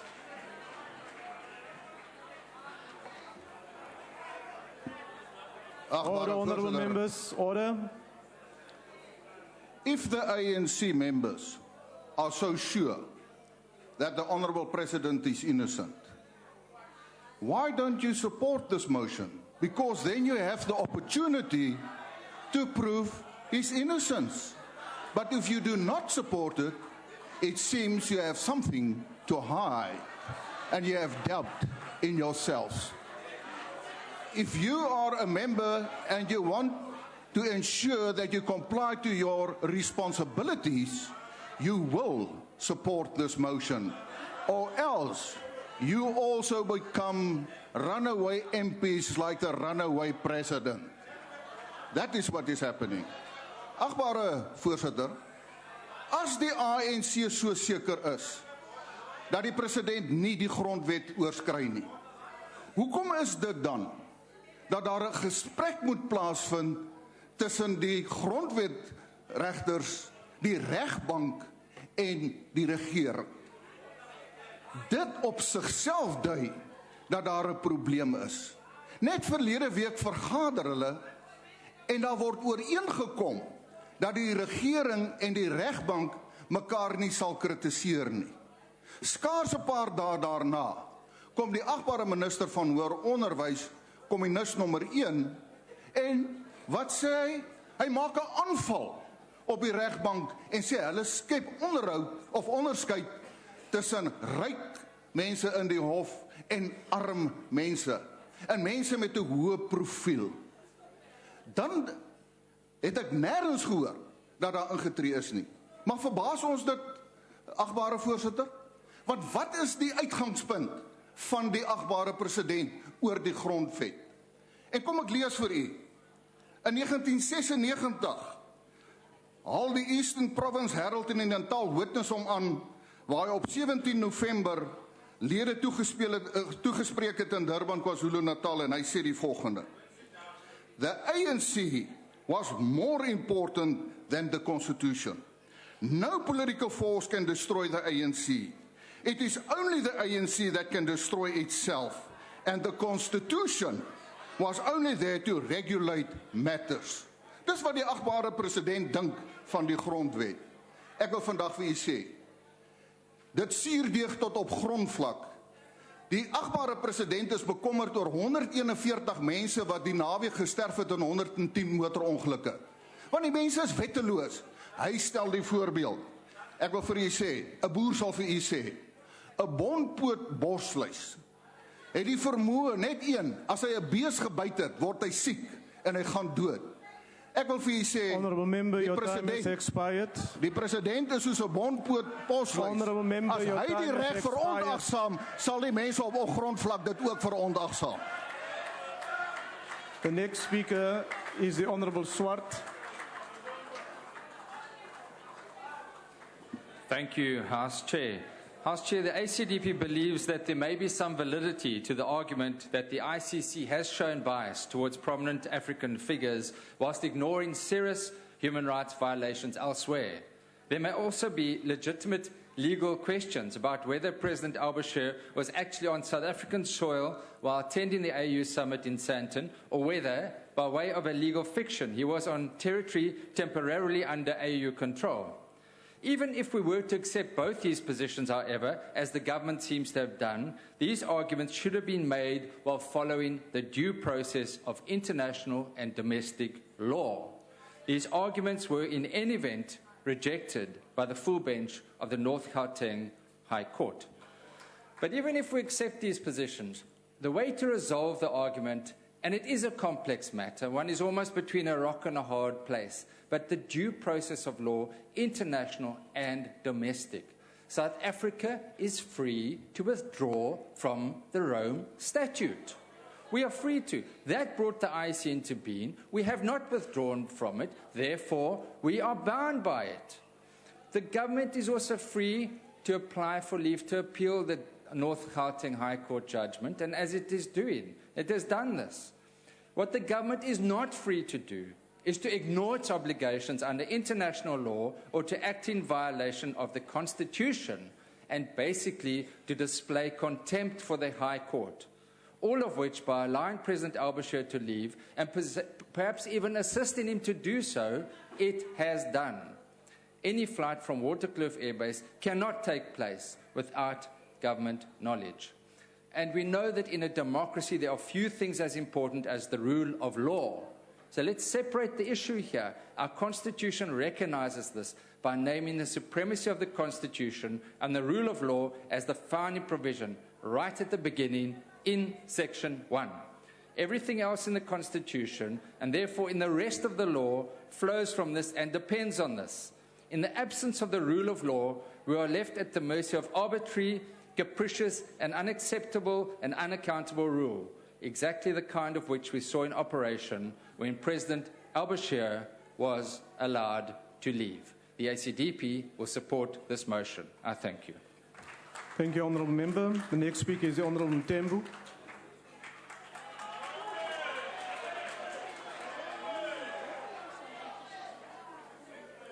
Thank you, House Chair. House Chair, the Constitution is very clear on how you can dishonor a sitting president. It says the National Assembly, by a resolution adopted with a supporting vote of at least 2/3 of its members, may remove the president from office only on the following grounds. 1, a serious violation of the Constitution or the law. 2, a serious misconduct. 3, inability to perform the function of office. Despite the President Zuma, not having been dishonored by this House, his office and his person continues to be abused in this House, as demonstrated by this DA motion. The AU and President Bashir matter is not a President Zuma matter. It's the government of the Republic that was brought before the South Gauteng High Court. And I can also assure you that it's our government that is appealing the judgment of that High Court. Therefore, the ANC rejects with contempt any notion of an ad hoc committee to inquire into the fitness of President Zuma to hold office. There is no constitutional or parliamentary basis for such an ad hoc committee to be established. By the way, this is not the first time that President Zuma has suffered abuse from Honorable Maimane and the DA. During the State of the Nation address this year, this honorable member called President Zuma dishonorable. He even called him a broken man. Indeed, Honorable Maimane, you played the man. You did not play his politics. You also did not play his party's politics. But we understand why you did that. Because you are trying all attempt to outdo the EFF in the vile and insult stakes. Honorable Maimane, you have moved away from informed and decent plurality of debate into the gutter EFF politics. That's where you are. That's where you sit. House Chair, when the EFF, which parades itself as the 1930s Hitler-Nazi outfit, disrupted the SONA 2015 and abused the president. Point of order. Honorable Mtembu, will you take your seat, please? While you're rising, Honorable Member. Chairperson, this member who wants us to refer to him as an honorable member has got the guts to refer to EFF as something nearer to Nazi and fascist organization. Order, honorable members. And if you will allow that, Chairperson, that he does not withdraw that and you don't make a ruling. In fact, there's a precedent in this House that you shall never refer to any person next to anything associated with Nazi and Hitler. Can you withdraw that fast so that he's allowed to speak? Otherwise, he's going to have a problem. Order, honorable members. Order. Honorable Mtembu, that you refer to the political party in that way? Honorable Chair, I said it parades itself as the 1930 Hitler-Nazi outfit. That's how it parades itself. I never referred to it. Honorable Mtembu, will you withdraw the reference, please? As it pleases you, sir. Honorable Mtembu, will you just withdraw, I withdraw, sir. Thank you. Continue, honorable member. And the EFF continued to abuse the president, parliament, and the voters of this country. Honorable Maimane supported the abuse of the president by marching out of the chamber with them and challenging in a court of law the instrument that presiding officers used to remove them from this chamber. In fact, on the point of order, that support of the EFF by the DA has emboldened. Why are you rising, honorable member? Yes, on the point of order, House Chair. I think I'm going to agree with... no, what is the point of order? I'm making my point, Chair. What is the point of order? Yes, I'm making my point. Then you'll rule me out after I'm making my point. Can you give me an opportunity? Can you briefly make your point of order, I'm doing please? so, House Chair. The Honorable Minister of Defense to say that we need to bring a breathalyzer in this House. No, honorable member, that is not a point of order. In fact, honorable member, we must not abuse the point of order to make a certain view. Your party had the opportunity to participate in the debate. Continue, honorable member. It's that support of the EFF by the DA. Can you take your seat, honorable Mtembu? Why are you rising, honorable member? May I address you? On what? The attitude that comes from your chair and your table. Honorable member. Makes this house to degenerate. Honorable member. Can you treat us honorable like member, honorable members, all of us? We expect... If an EFF member stands up and speaks, you continue to intimidate them. Thank you, honorable member. Will you take your seat, please? Continue, honorable member.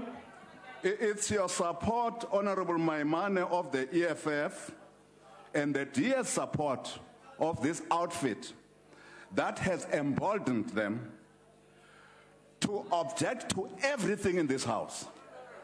They object to every bill, they object to every treaty, they object to every committee report, and they object to every motion without notice, making a farce of this august House. The EFF continues to oppose the president by disrupting his question and answer sessions in this House. On one occasion, by the way, the president was stopped from finishing his answers to questions posed by the House, whilst on another occasion, the president was literally stopped from even starting to answer the questions. Honorable Maimane, you marveled at the abuse of the head of state to an extent where you could not address this House. You never raised a finger, let alone threaten to go to court in defense of the president and his constitutional obligation. So much for your warped sense of defending the Constitution. Through your sanctioning of the EFF abuse of the president, the sanctioning of its anarchy in this House, the sanctioning of its disrespect in this House, the sanctioning of its rudeness in this House, the sanctioning of its total disregard. House Chair, I think. Order. What is your point of order, I think it's time we bring a breathalyzer inside this honorable House. Member, that's not a point of order. Because some members from the other side who take a podium, they behave honorable as if member, it's not a point of and order. I think we need to Will bring you take a your seat, honorable in member? this House. Take your seat, honorable member. That's not a point of order. We cannot be called names and be casted Honorable aspersion member, take by the your member. seat. The member must refrain from casting Honorable aspersions member, I'm to asking EFF you now members. to take your seat. Thank you. Thank you. Continue, honorable member. Your sanctioning of their rudeness and total disregard of our parliament rules and ethics has indeed turned our democratic parliament into a laughingstock and a joke amongst our people, the people in this continent, and the people of the world. Thanks to you, Honorable Maimane. Whilst we are pained, Point of order, Chair. Point of order. Honorable Mtembu. No. Order, order. Order, honorable members. Honorable members, order. Order, honorable members. Point of order, Chair. What is your point of order, honorable member? Point of order. Order, honorable members. Honorable Chair. Yes. EFF has never abused people of South Africa. EFF has defended Honorable people member, of South Africa. that's not a point of order. It is, it is. It's not a point of order. Is. We shall defend people Honorable of South member, Africa it's not when the head of a point of order. used by Guptas. Take your seat, honorable selling member. our own public broadcast. Honorable member, will you please take your seat? People of South Africa. Honorable member, we will defend them. Please take your seat. We will defend them. Honorable member, please take your seat. Honorable Mtembu, continue, please. Order, honorable members, order. Whilst we are pained by these antics, we will continue Honorable to fight them. There's another point of order. What is your point of order, honorable minister? My point of order, Chair, is that the honorable member who was speaking just now, he said food tech. He must withdraw that and very quickly. Honorable member, that you use that word. I've never said it. Honorable members, no. Just calm down, honorable members. Calm down. Calm down, take a deep breath and calm down. I'll check the recording to hear what the honorable member has said. And if indeed there is a problem with what the member has said, then I'll come back to the House to make a ruling in that regard. Continue, honorable member Mtembu. Point of order, Chair. Point of order. What is the point of order, honorable member? Can you teach the ANC members that no, I'm not a teacher, I'm a presiding officer. I'm no longer a teacher, I'm a presiding officer. Honorable members, honorable members, we want to continue and conclude this debate. I have the whole evening. Really, I'm not in a hurry to leave.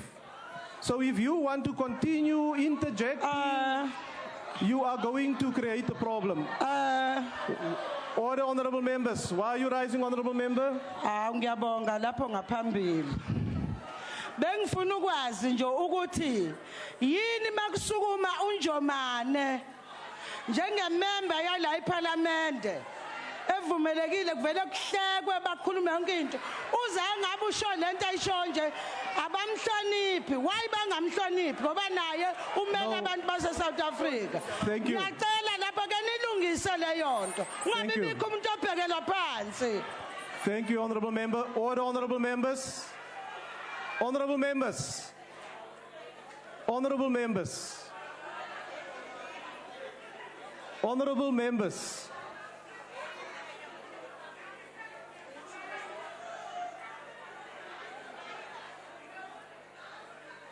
Honorable members, I'm appealing you to respect the House. I'm appealing you that you assist us so that we can continue with the debate. Let us treat all the honorable members. Let us treat each other with the necessary respect as members of this House. Continue, Honorable Mtembu. Chair, whilst we are pained by these all the honorable members of the DA and the EFF, we'll continue to fight them with everything at our disposal, including the new instruments we approved in this House recently. We nonetheless know, House Chair, that there is common purpose between the two. We know that. You are joined at the hip by a strong desire for regime change in this country. You want the president and the ANC removed from seat of government through foul means. Through foul means. You are following dictates of owners of the DA who are sitting comfortably somewhere in Washington and London, who instructed you to merge with Dr. Mamphele and effect this regime change. With you, EFF, you were born out of hatred for the ANC and its leaders, including President Zuma, for expulsion of Floyd Shibambo and Julius Malema. You are here because you are angry. Honorable Mtembu, will you take your seat? Yes, Honorable Member, why are you rising? Order. Chairperson, Chapter 5 of the Rules of the National Assembly. Honorable Members, I can't hear what the Honorable Member has to say. Continue, Honorable Shivambu. Chapter 5 of the Rules of the National Assembly provides for rules of the debate. And part of the rules there in Rule 50 is on irrelevance and repetition. In essence, that rule is saying that members who debate them must not be irrelevant. And we understand his limitation, he might be under the influence of something, but he's irrelevant. He's irrelevant. There's an issue on the table here about establishment of an ad hoc committee with regards. Thank you, Honorable Member. You've made your point. It's irrelevant. You've made your point. You must speak to the issue that's on the table and not just throw some cheap insults which are not assisting with anything. Honorable Shivambu, you've made your point. To order. Let them debate all these Honorable Shivambu, you have made your point. But it must not be irrelevant. You have made your point. Will you take your seat down? Of this particular process. Please take your seat now. But please rule on the relevance of this. The Honorable Mulder. This guy. Honourable Chairperson, I'm trying to understand the point of order. The point of order refers to Rule 50, which says irrelevance.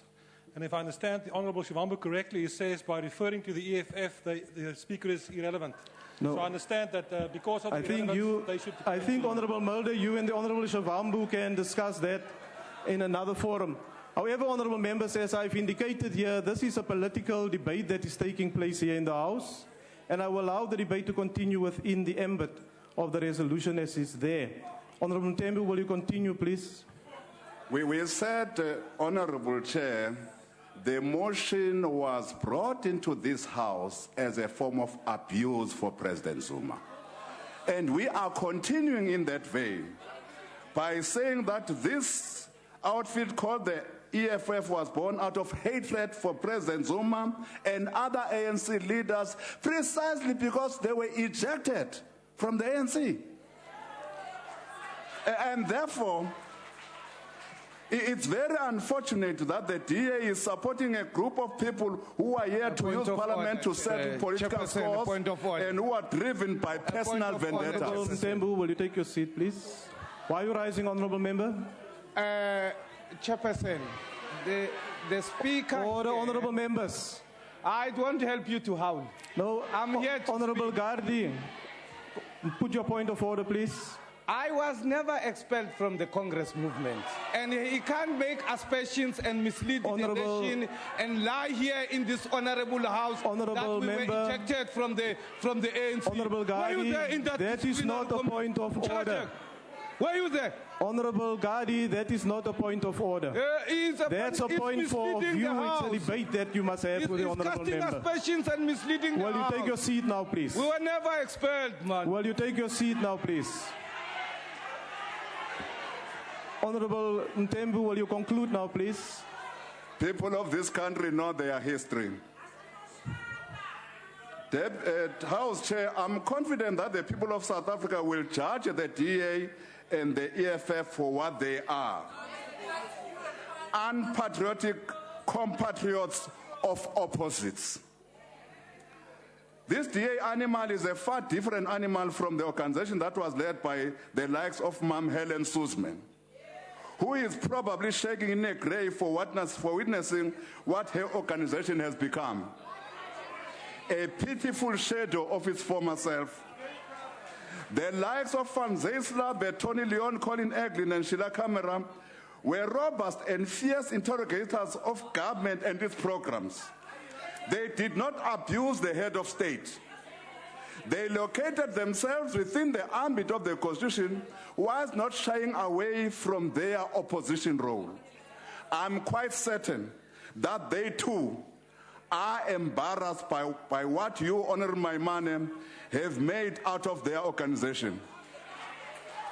You have got their organization to the lowest of lows, politically and otherwise. Despite Point of order, House Chair. we reject. Just take your seat, please. Yes, Honorable Kupane.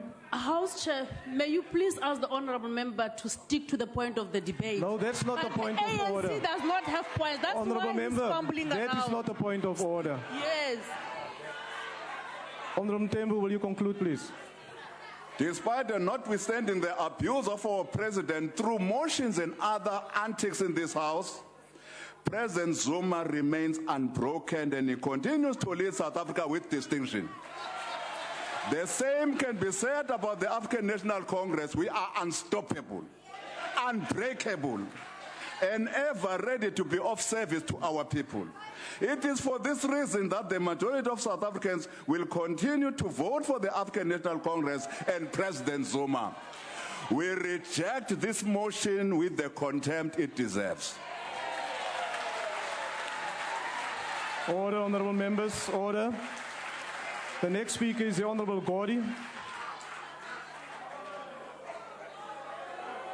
Order, honourable members. Thank you, Honourable Chair, comrades and honourable members. To the APC, this resolution, though clothed in legal niceties, is no more than a political program for the DA, whose end goal we do not know. As such, the APC will not be a horse to be ridden by the DA jockey to win its prize. The form is different, but the content is the same. We have debated motions of no confidence hardly a year after the general elections. It looks like no more than an attempt to subvert and undermine majority rule. Same way the right-wing Republicans have been doing to Barack Obama in America. So as the APC, we don't support this resolution. We have stated before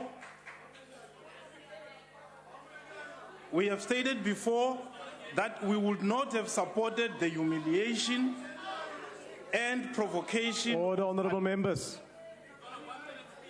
We have stated before that we would not have supported the humiliation and provocation of attempting to arrest a sitting head of state, an African one, against the expectations of the continent. Order, honourable members. When the then Israeli Foreign Minister Tzipi Livni landed in London, there was a warrant for her. Not only was she allowed to fly out, the then British Prime Minister Gordon Brown phoned her to apologize and promised that British laws will be amended so that no Israeli minister could ever be arrested in Britain. The expectations of the imperialists, their political and NGO beachheads, that South Africa would attempt to arrest President Omar al-Bashir is founded in a neo-colonial mindset. The poverty, unemployment, and inequality that deny the majority of our people the material benefits of freedom is what must be at the center of our debates and work in this House. President al-Bashir is in Sudan, but the poor of our country are here with us. They will soon be remembered for their votes, yet they are not a priority in the daily soapy in this House. The APC does not support this motion. Thank you. Thank you, honourable member. The next speaker, order. Next speaker is the Honourable the Deputy Minister of Justice and Correctional Services, responsible for justice and constitutional development. Order, honourable members. Thank you, House Chair. Honourable members, the shortcomings of this motion are quite obvious. In the draft resolution, the Honourable Maimane refers to the Constitution and the rule of law, but the matter is currently before the court. The ANC government has applied for leave to appeal. Taking a matter to court means applying and upholding the rule of law. The President, in fact, is not even one of the 12 respondents in the matter. Our argument in broad terms is over the relationship between the interpretation of the implementation of the Rome Statute of the International Criminal Court Act and the Diplomatic Immunities and Privileges Act. I'm not going to go into those arguments. It's a legal question and one which is up to the court to determine. And only a court, and not the Honourable Mai Mane or the Honourable Self, can decide whether or not we're in contempt of court. The context that needs to be considered, as I explained when this matter was debated previously, because this is the second time we are debating it, is the impact of South Africa arresting President Bashir or even preventing him from leaving. What impact? That impact would have imperiled our bilateral relations with Sudan, the African Union, and other states on the continent. President al-Bashir was in South Africa at the invitation of the African Union for the AU summit, and therefore we accept that he had diplomatic immunity on the same basis as to why the United States of America does not arrest foreign heads of state when they attend the UN General Assembly.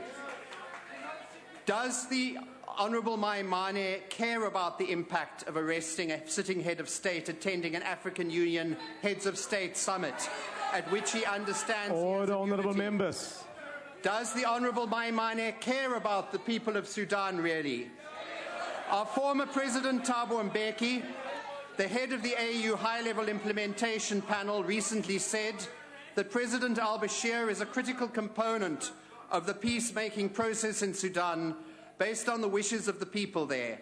He said, and I quote, "Among the Sudanese, both Sudan and South Sudan, over the years that we've worked with them, what they have been saying is that they need President Bashir there in order to get him to help them achieve peace. That is what the Sudanese have been saying to us. People who are required to achieve peace, to end wars, to end conflicts, you can't take that person away and say in the interests of justice that we're going to take him away." That's the quote from President Mbeki as head of the AU High-Level Implementation Panel. The issue is not around whether we support genocide or we don't, and all these heckles about the support for genocide is missing the point, and in fact missing what Mr. Self said earlier. But Honourable Mai Mane and the DA care more about the United States of America and Britain than they do about Africa and the African Union. On the issue of diplomatic immunity, it's bitterly ironic, and Honourable Gordy made this comment, that less than a week after South Africa was criticised to the high heavens for claiming that President al-Bashir had immunity as a sitting head of state, that the United Kingdom gave full diplomatic immunity to the former Israeli Foreign Minister, Tzipi Livni, also accused of war crimes, to attend an event in her private capacity. And barely a word was said about it, both in the United Kingdom or internationally. Definitely not Honourable Mai Mane and the Washington Post. Now, I'm not justifying the granting of diplomatic immunity, but I'm raising this example to show the hypocrisy of the DA and its supporters, the Afro-pessimists who cannot believe a black government can do anything right. The Times, that's our South African The Times and not the international one, reported on a seminar I attended where one of the speakers stated that South Africa would become a rogue state if it refused to arrest persons accused of war crimes. The speaker would not respond as to whether he regarded Britain as a rogue state for granting immunity to Livni.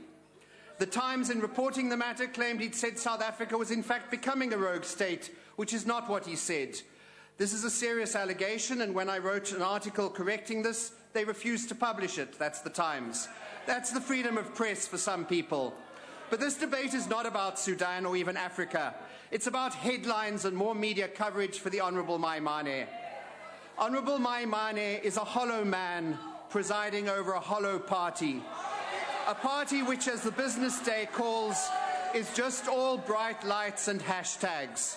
And to quote the Business Day, "But when it comes to the bottom line," and Business Day is not exactly an ANC-supporting newspaper, but they write, "When it comes to the bottom line, the actual ideas and policies that will make or break it in government, the pantry is bare." Not a thing, just a promise of something to come. Sometime, somewhere, somehow. A hollow man presiding over a hollow party devoid of substance. The Honourable Maimane is, as the poem The Hollow Men by T.S. Eliot says, shape without form, paralysed force, gesture without motion. In his draft resolution, the Honourable Maimane speaks of constitutional duties to uphold the law and the Constitution, but how well does he know the Constitution? In the statement issued by the DA on the 4th of August, it says, and I quote, "The DA will move to have the motion debated in the House, whereupon a vote by a third of the House will be required to establish an ad hoc committee to investigate the impeachment charge." That's from your statement, Mr. Steenhuisen. Read your statement on your website. Now, excuse me, you can't count, because nowhere in the Constitution or the rules does it state that the House may pass a resolution by a one-third support. The only place in the Constitution that refers to one-third is Section 80, and that has nothing to do with today's motion. The DA knows shockingly little about the Constitution or the rules of this House. On the 29th of June this year, the DA released a press statement in which the Honourable Maimane said, and I quote, that when Parliament reconvenes in August, we will be presenting the Marikana Victims Compensation Special Appropriation Bill to the Minister of Finance. A bill that appropriates money as a money bill. In terms of Section 73(2), only the Minister of Finance may introduce a money bill into the National Assembly. The Honourable Maimane is not the Minister of Finance. But anyway, maybe it made good headlines. And as for his August deadline, August has come and August has gone, and the DA has produced nothing. But all of this is probably not surprising, given that the Leader of the Opposition was fast-tracked into the limelight by Helen Zille and has little over a year's experience in Parliament. And how does the Honourable Maimane uphold the Constitution? During a 2014 sermon he referred to gay people and Muslims as sinners. Now, the Constitution explicitly guarantees the right to freedom of religion, as well as the right not to be discriminated against on the basis of sexual orientation. But the Honourable Maimane clearly sees himself above the Constitution. And it gets worse. In his televised debates against the Honourable Wilmot James, he said that he would accept a public referendum on same-sex marriages. In other words, let the public decide the issue, despite the Constitution guaranteeing that right and the Constitutional Court ruling that same-sex couples have the right to marry. Honourable Maimane, the Bill of Rights in our Constitution is there to protect the vulnerable and the disempowered from the vagaries of popular opinion. It's called Know Your Constitution 101. So you are a hollow man, presiding over a hollow party, making empty promises with the sole aim of grabbing headlines. Chairperson, the motion and the establishment of this ad hoc committee is yet another DA pipe dream, another empty promise, another empty DA headline. There's not an iota of substance to it. Let us spend our time in this House dealing with the real issues affecting the people of South Africa, and I thank you. Order, honourable members. Order, honourable members. Order. Order, honourable members. I now call upon the Honourable the Leader of the Opposition. No. Honourable Maimane, will you just take your seat, please? Honourable member, will you take your seat? Honourable members, let's not boo in the House. That is unparliamentary, and it shouldn't be done. Really, we are not at a stadium outside Parliament. Continue, Honourable Maimane. These are indeed desperate times when deputy ministers arrive to sing for their supper, so desperately so. But the issue has got nothing to do in some ways with Bashir. It's got everything to do with the fact that your cabinet, your president, broke the law of the Republic of South Africa. That's what our courts say. But here's the tragedy. The second issue is the fact that President Nelson Mandela, even though he may have disagreed with the courts, accepted the ruling of the court. What does your president do? He runs away from all responsibilities. Thirdly, this speaks to the fact that even your documents, the ANC's documents, say the following things. Minister John Jeffries, it says this. Order, honorable members. We have a general impression of systematic corruption, ranging from unsavory developments in state-owned enterprises, strange machinations within the security and tax authorities. They further say that the ANC has the failure to account to relevant constitutional bodies such as the public protector and the judiciary. Your documents, not mine. And so ultimately, here's what you say to the people of this country, is that when it's politically expedient for you, you will turn a blind eye to someone who will destroy African lives. You will allow Africans to die because black lives stop mattering to you. So, ladies and gentlemen, honorable members. Continue, Honorable Member. I move this motion for the establishment of the committee, for clearly President Zuma is unfit to hold office. I so move. Thank you, Chairperson.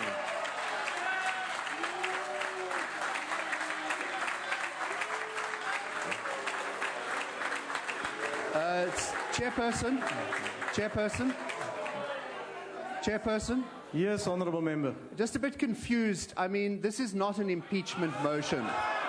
It's a motion to establish an ad hoc committee. What is your point of order, Honourable Deputy Minister? Honourable Maimane is calling for impeachment, but that's not what his motion says.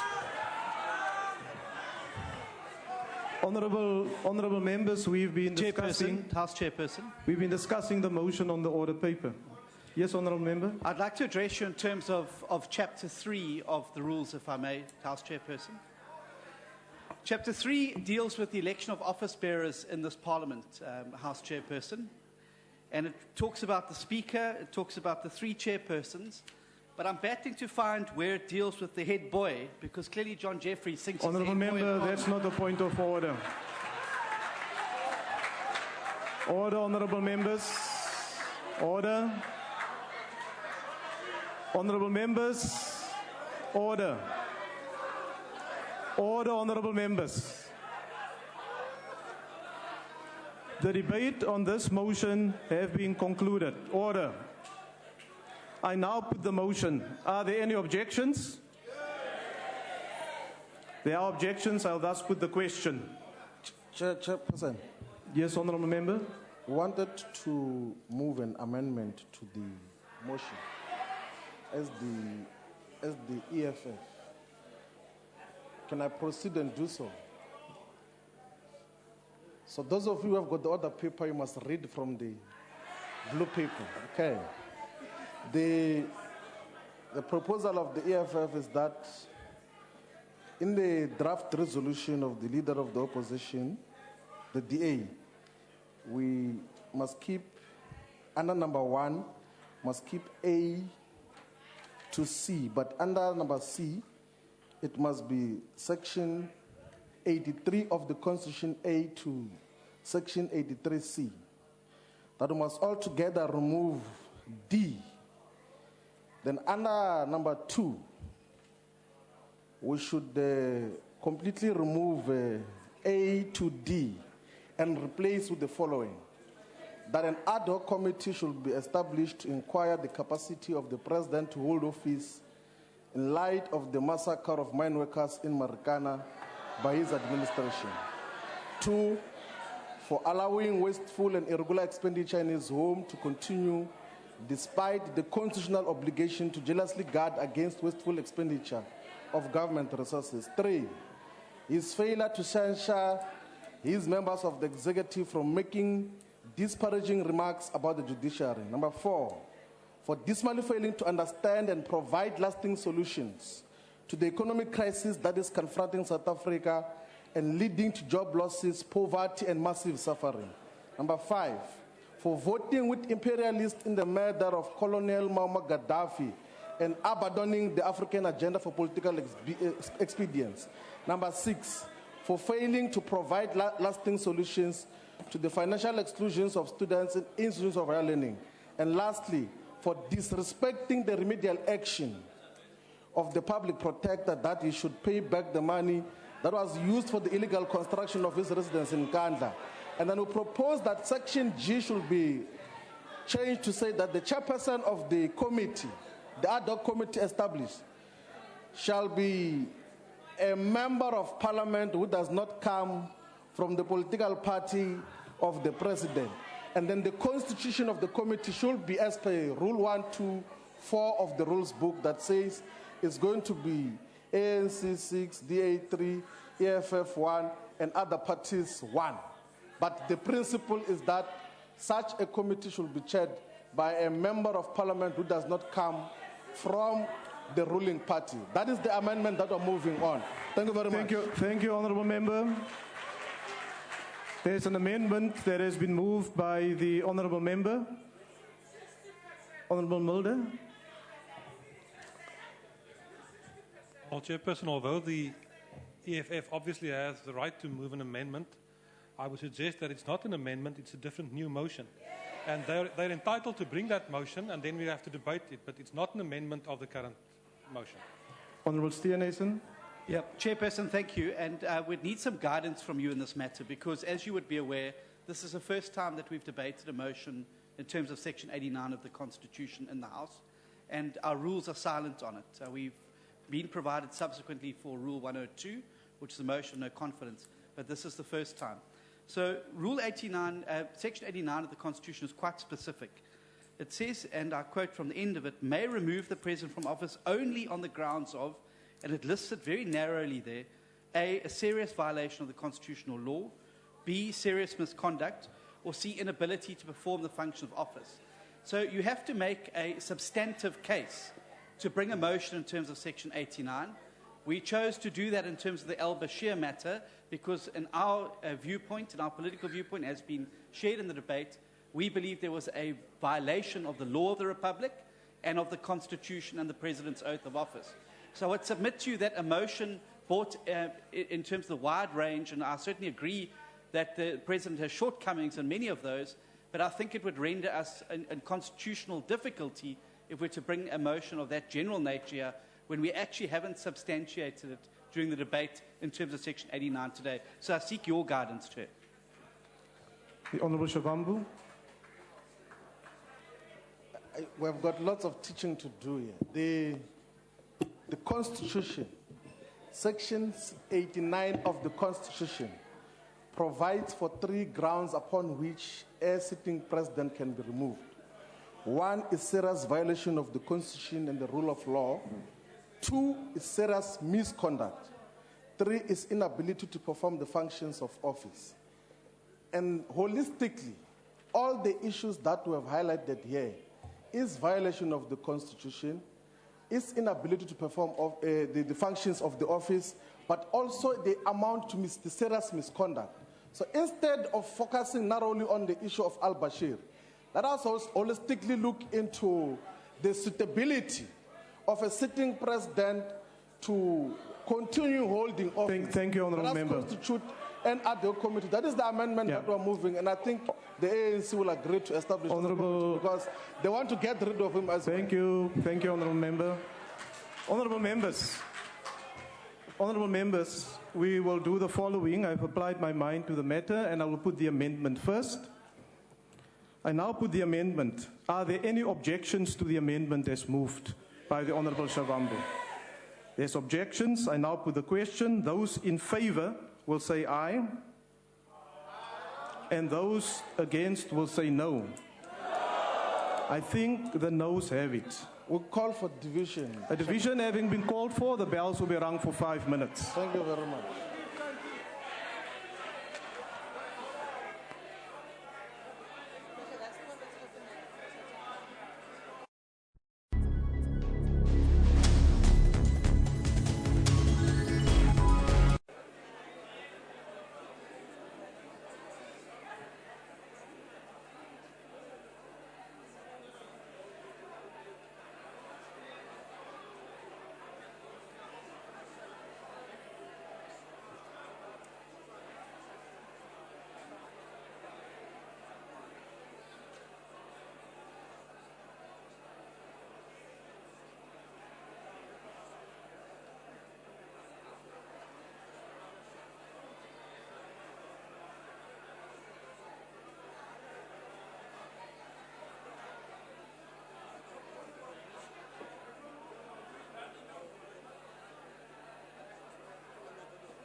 Honourable members, will you take up your allocated seats, please?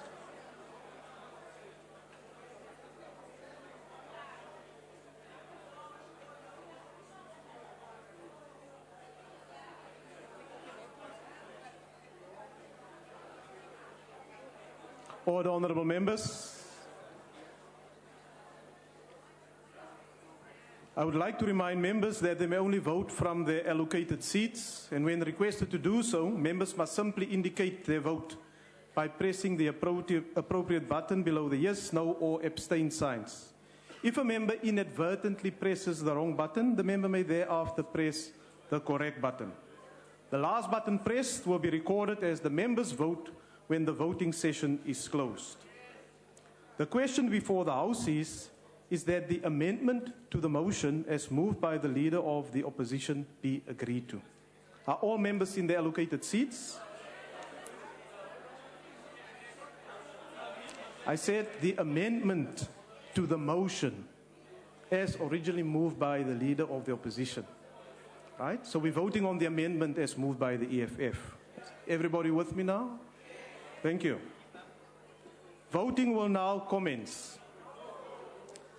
Those in favor of the motion should press the yes button. Those against should press the no button. And those wishing to abstain should press the abstain button. Have all members voted? The voting session is now closed.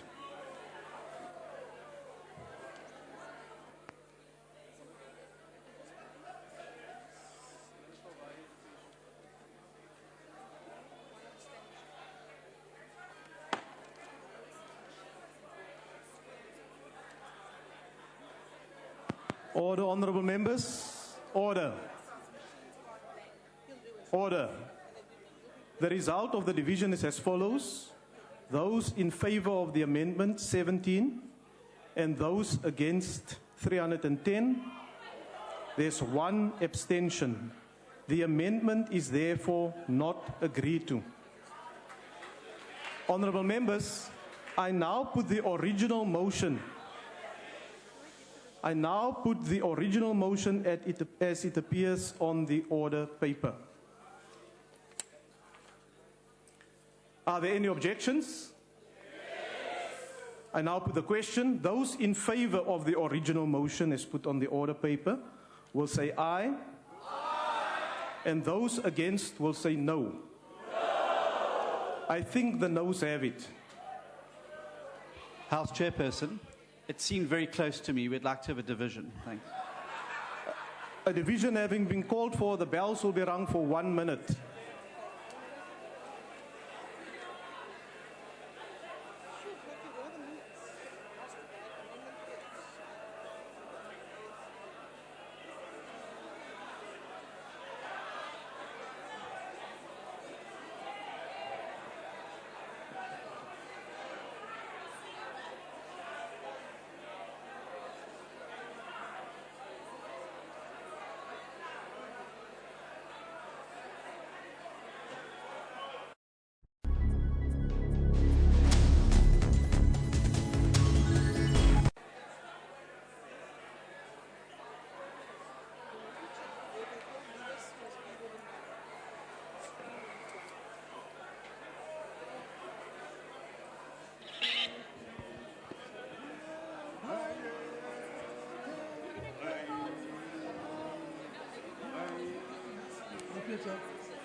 Order, honourable members.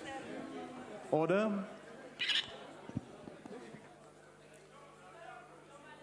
Honourable members, order. You are reminded that you may only vote from your allocated seat. Order. And when requested to do so, you must indicate your vote by pressing the appropriate button below the yes, no, or abstain signs. Order, honourable members. If a member inadvertently presses the wrong button, the member may thereafter press the correct button. The last button pressed will be recorded as the member's vote when the voting session is closed. The question before the House is that the motion, as moved by the Leader of the Opposition, be agreed to. Are all members in their allocated seats? Voting will now commence. Those in favour of the motion should press the yes button. Those against should press the no button. And those wishing to abstain should press the abstain button. Have all members voted? The voting session is now closed.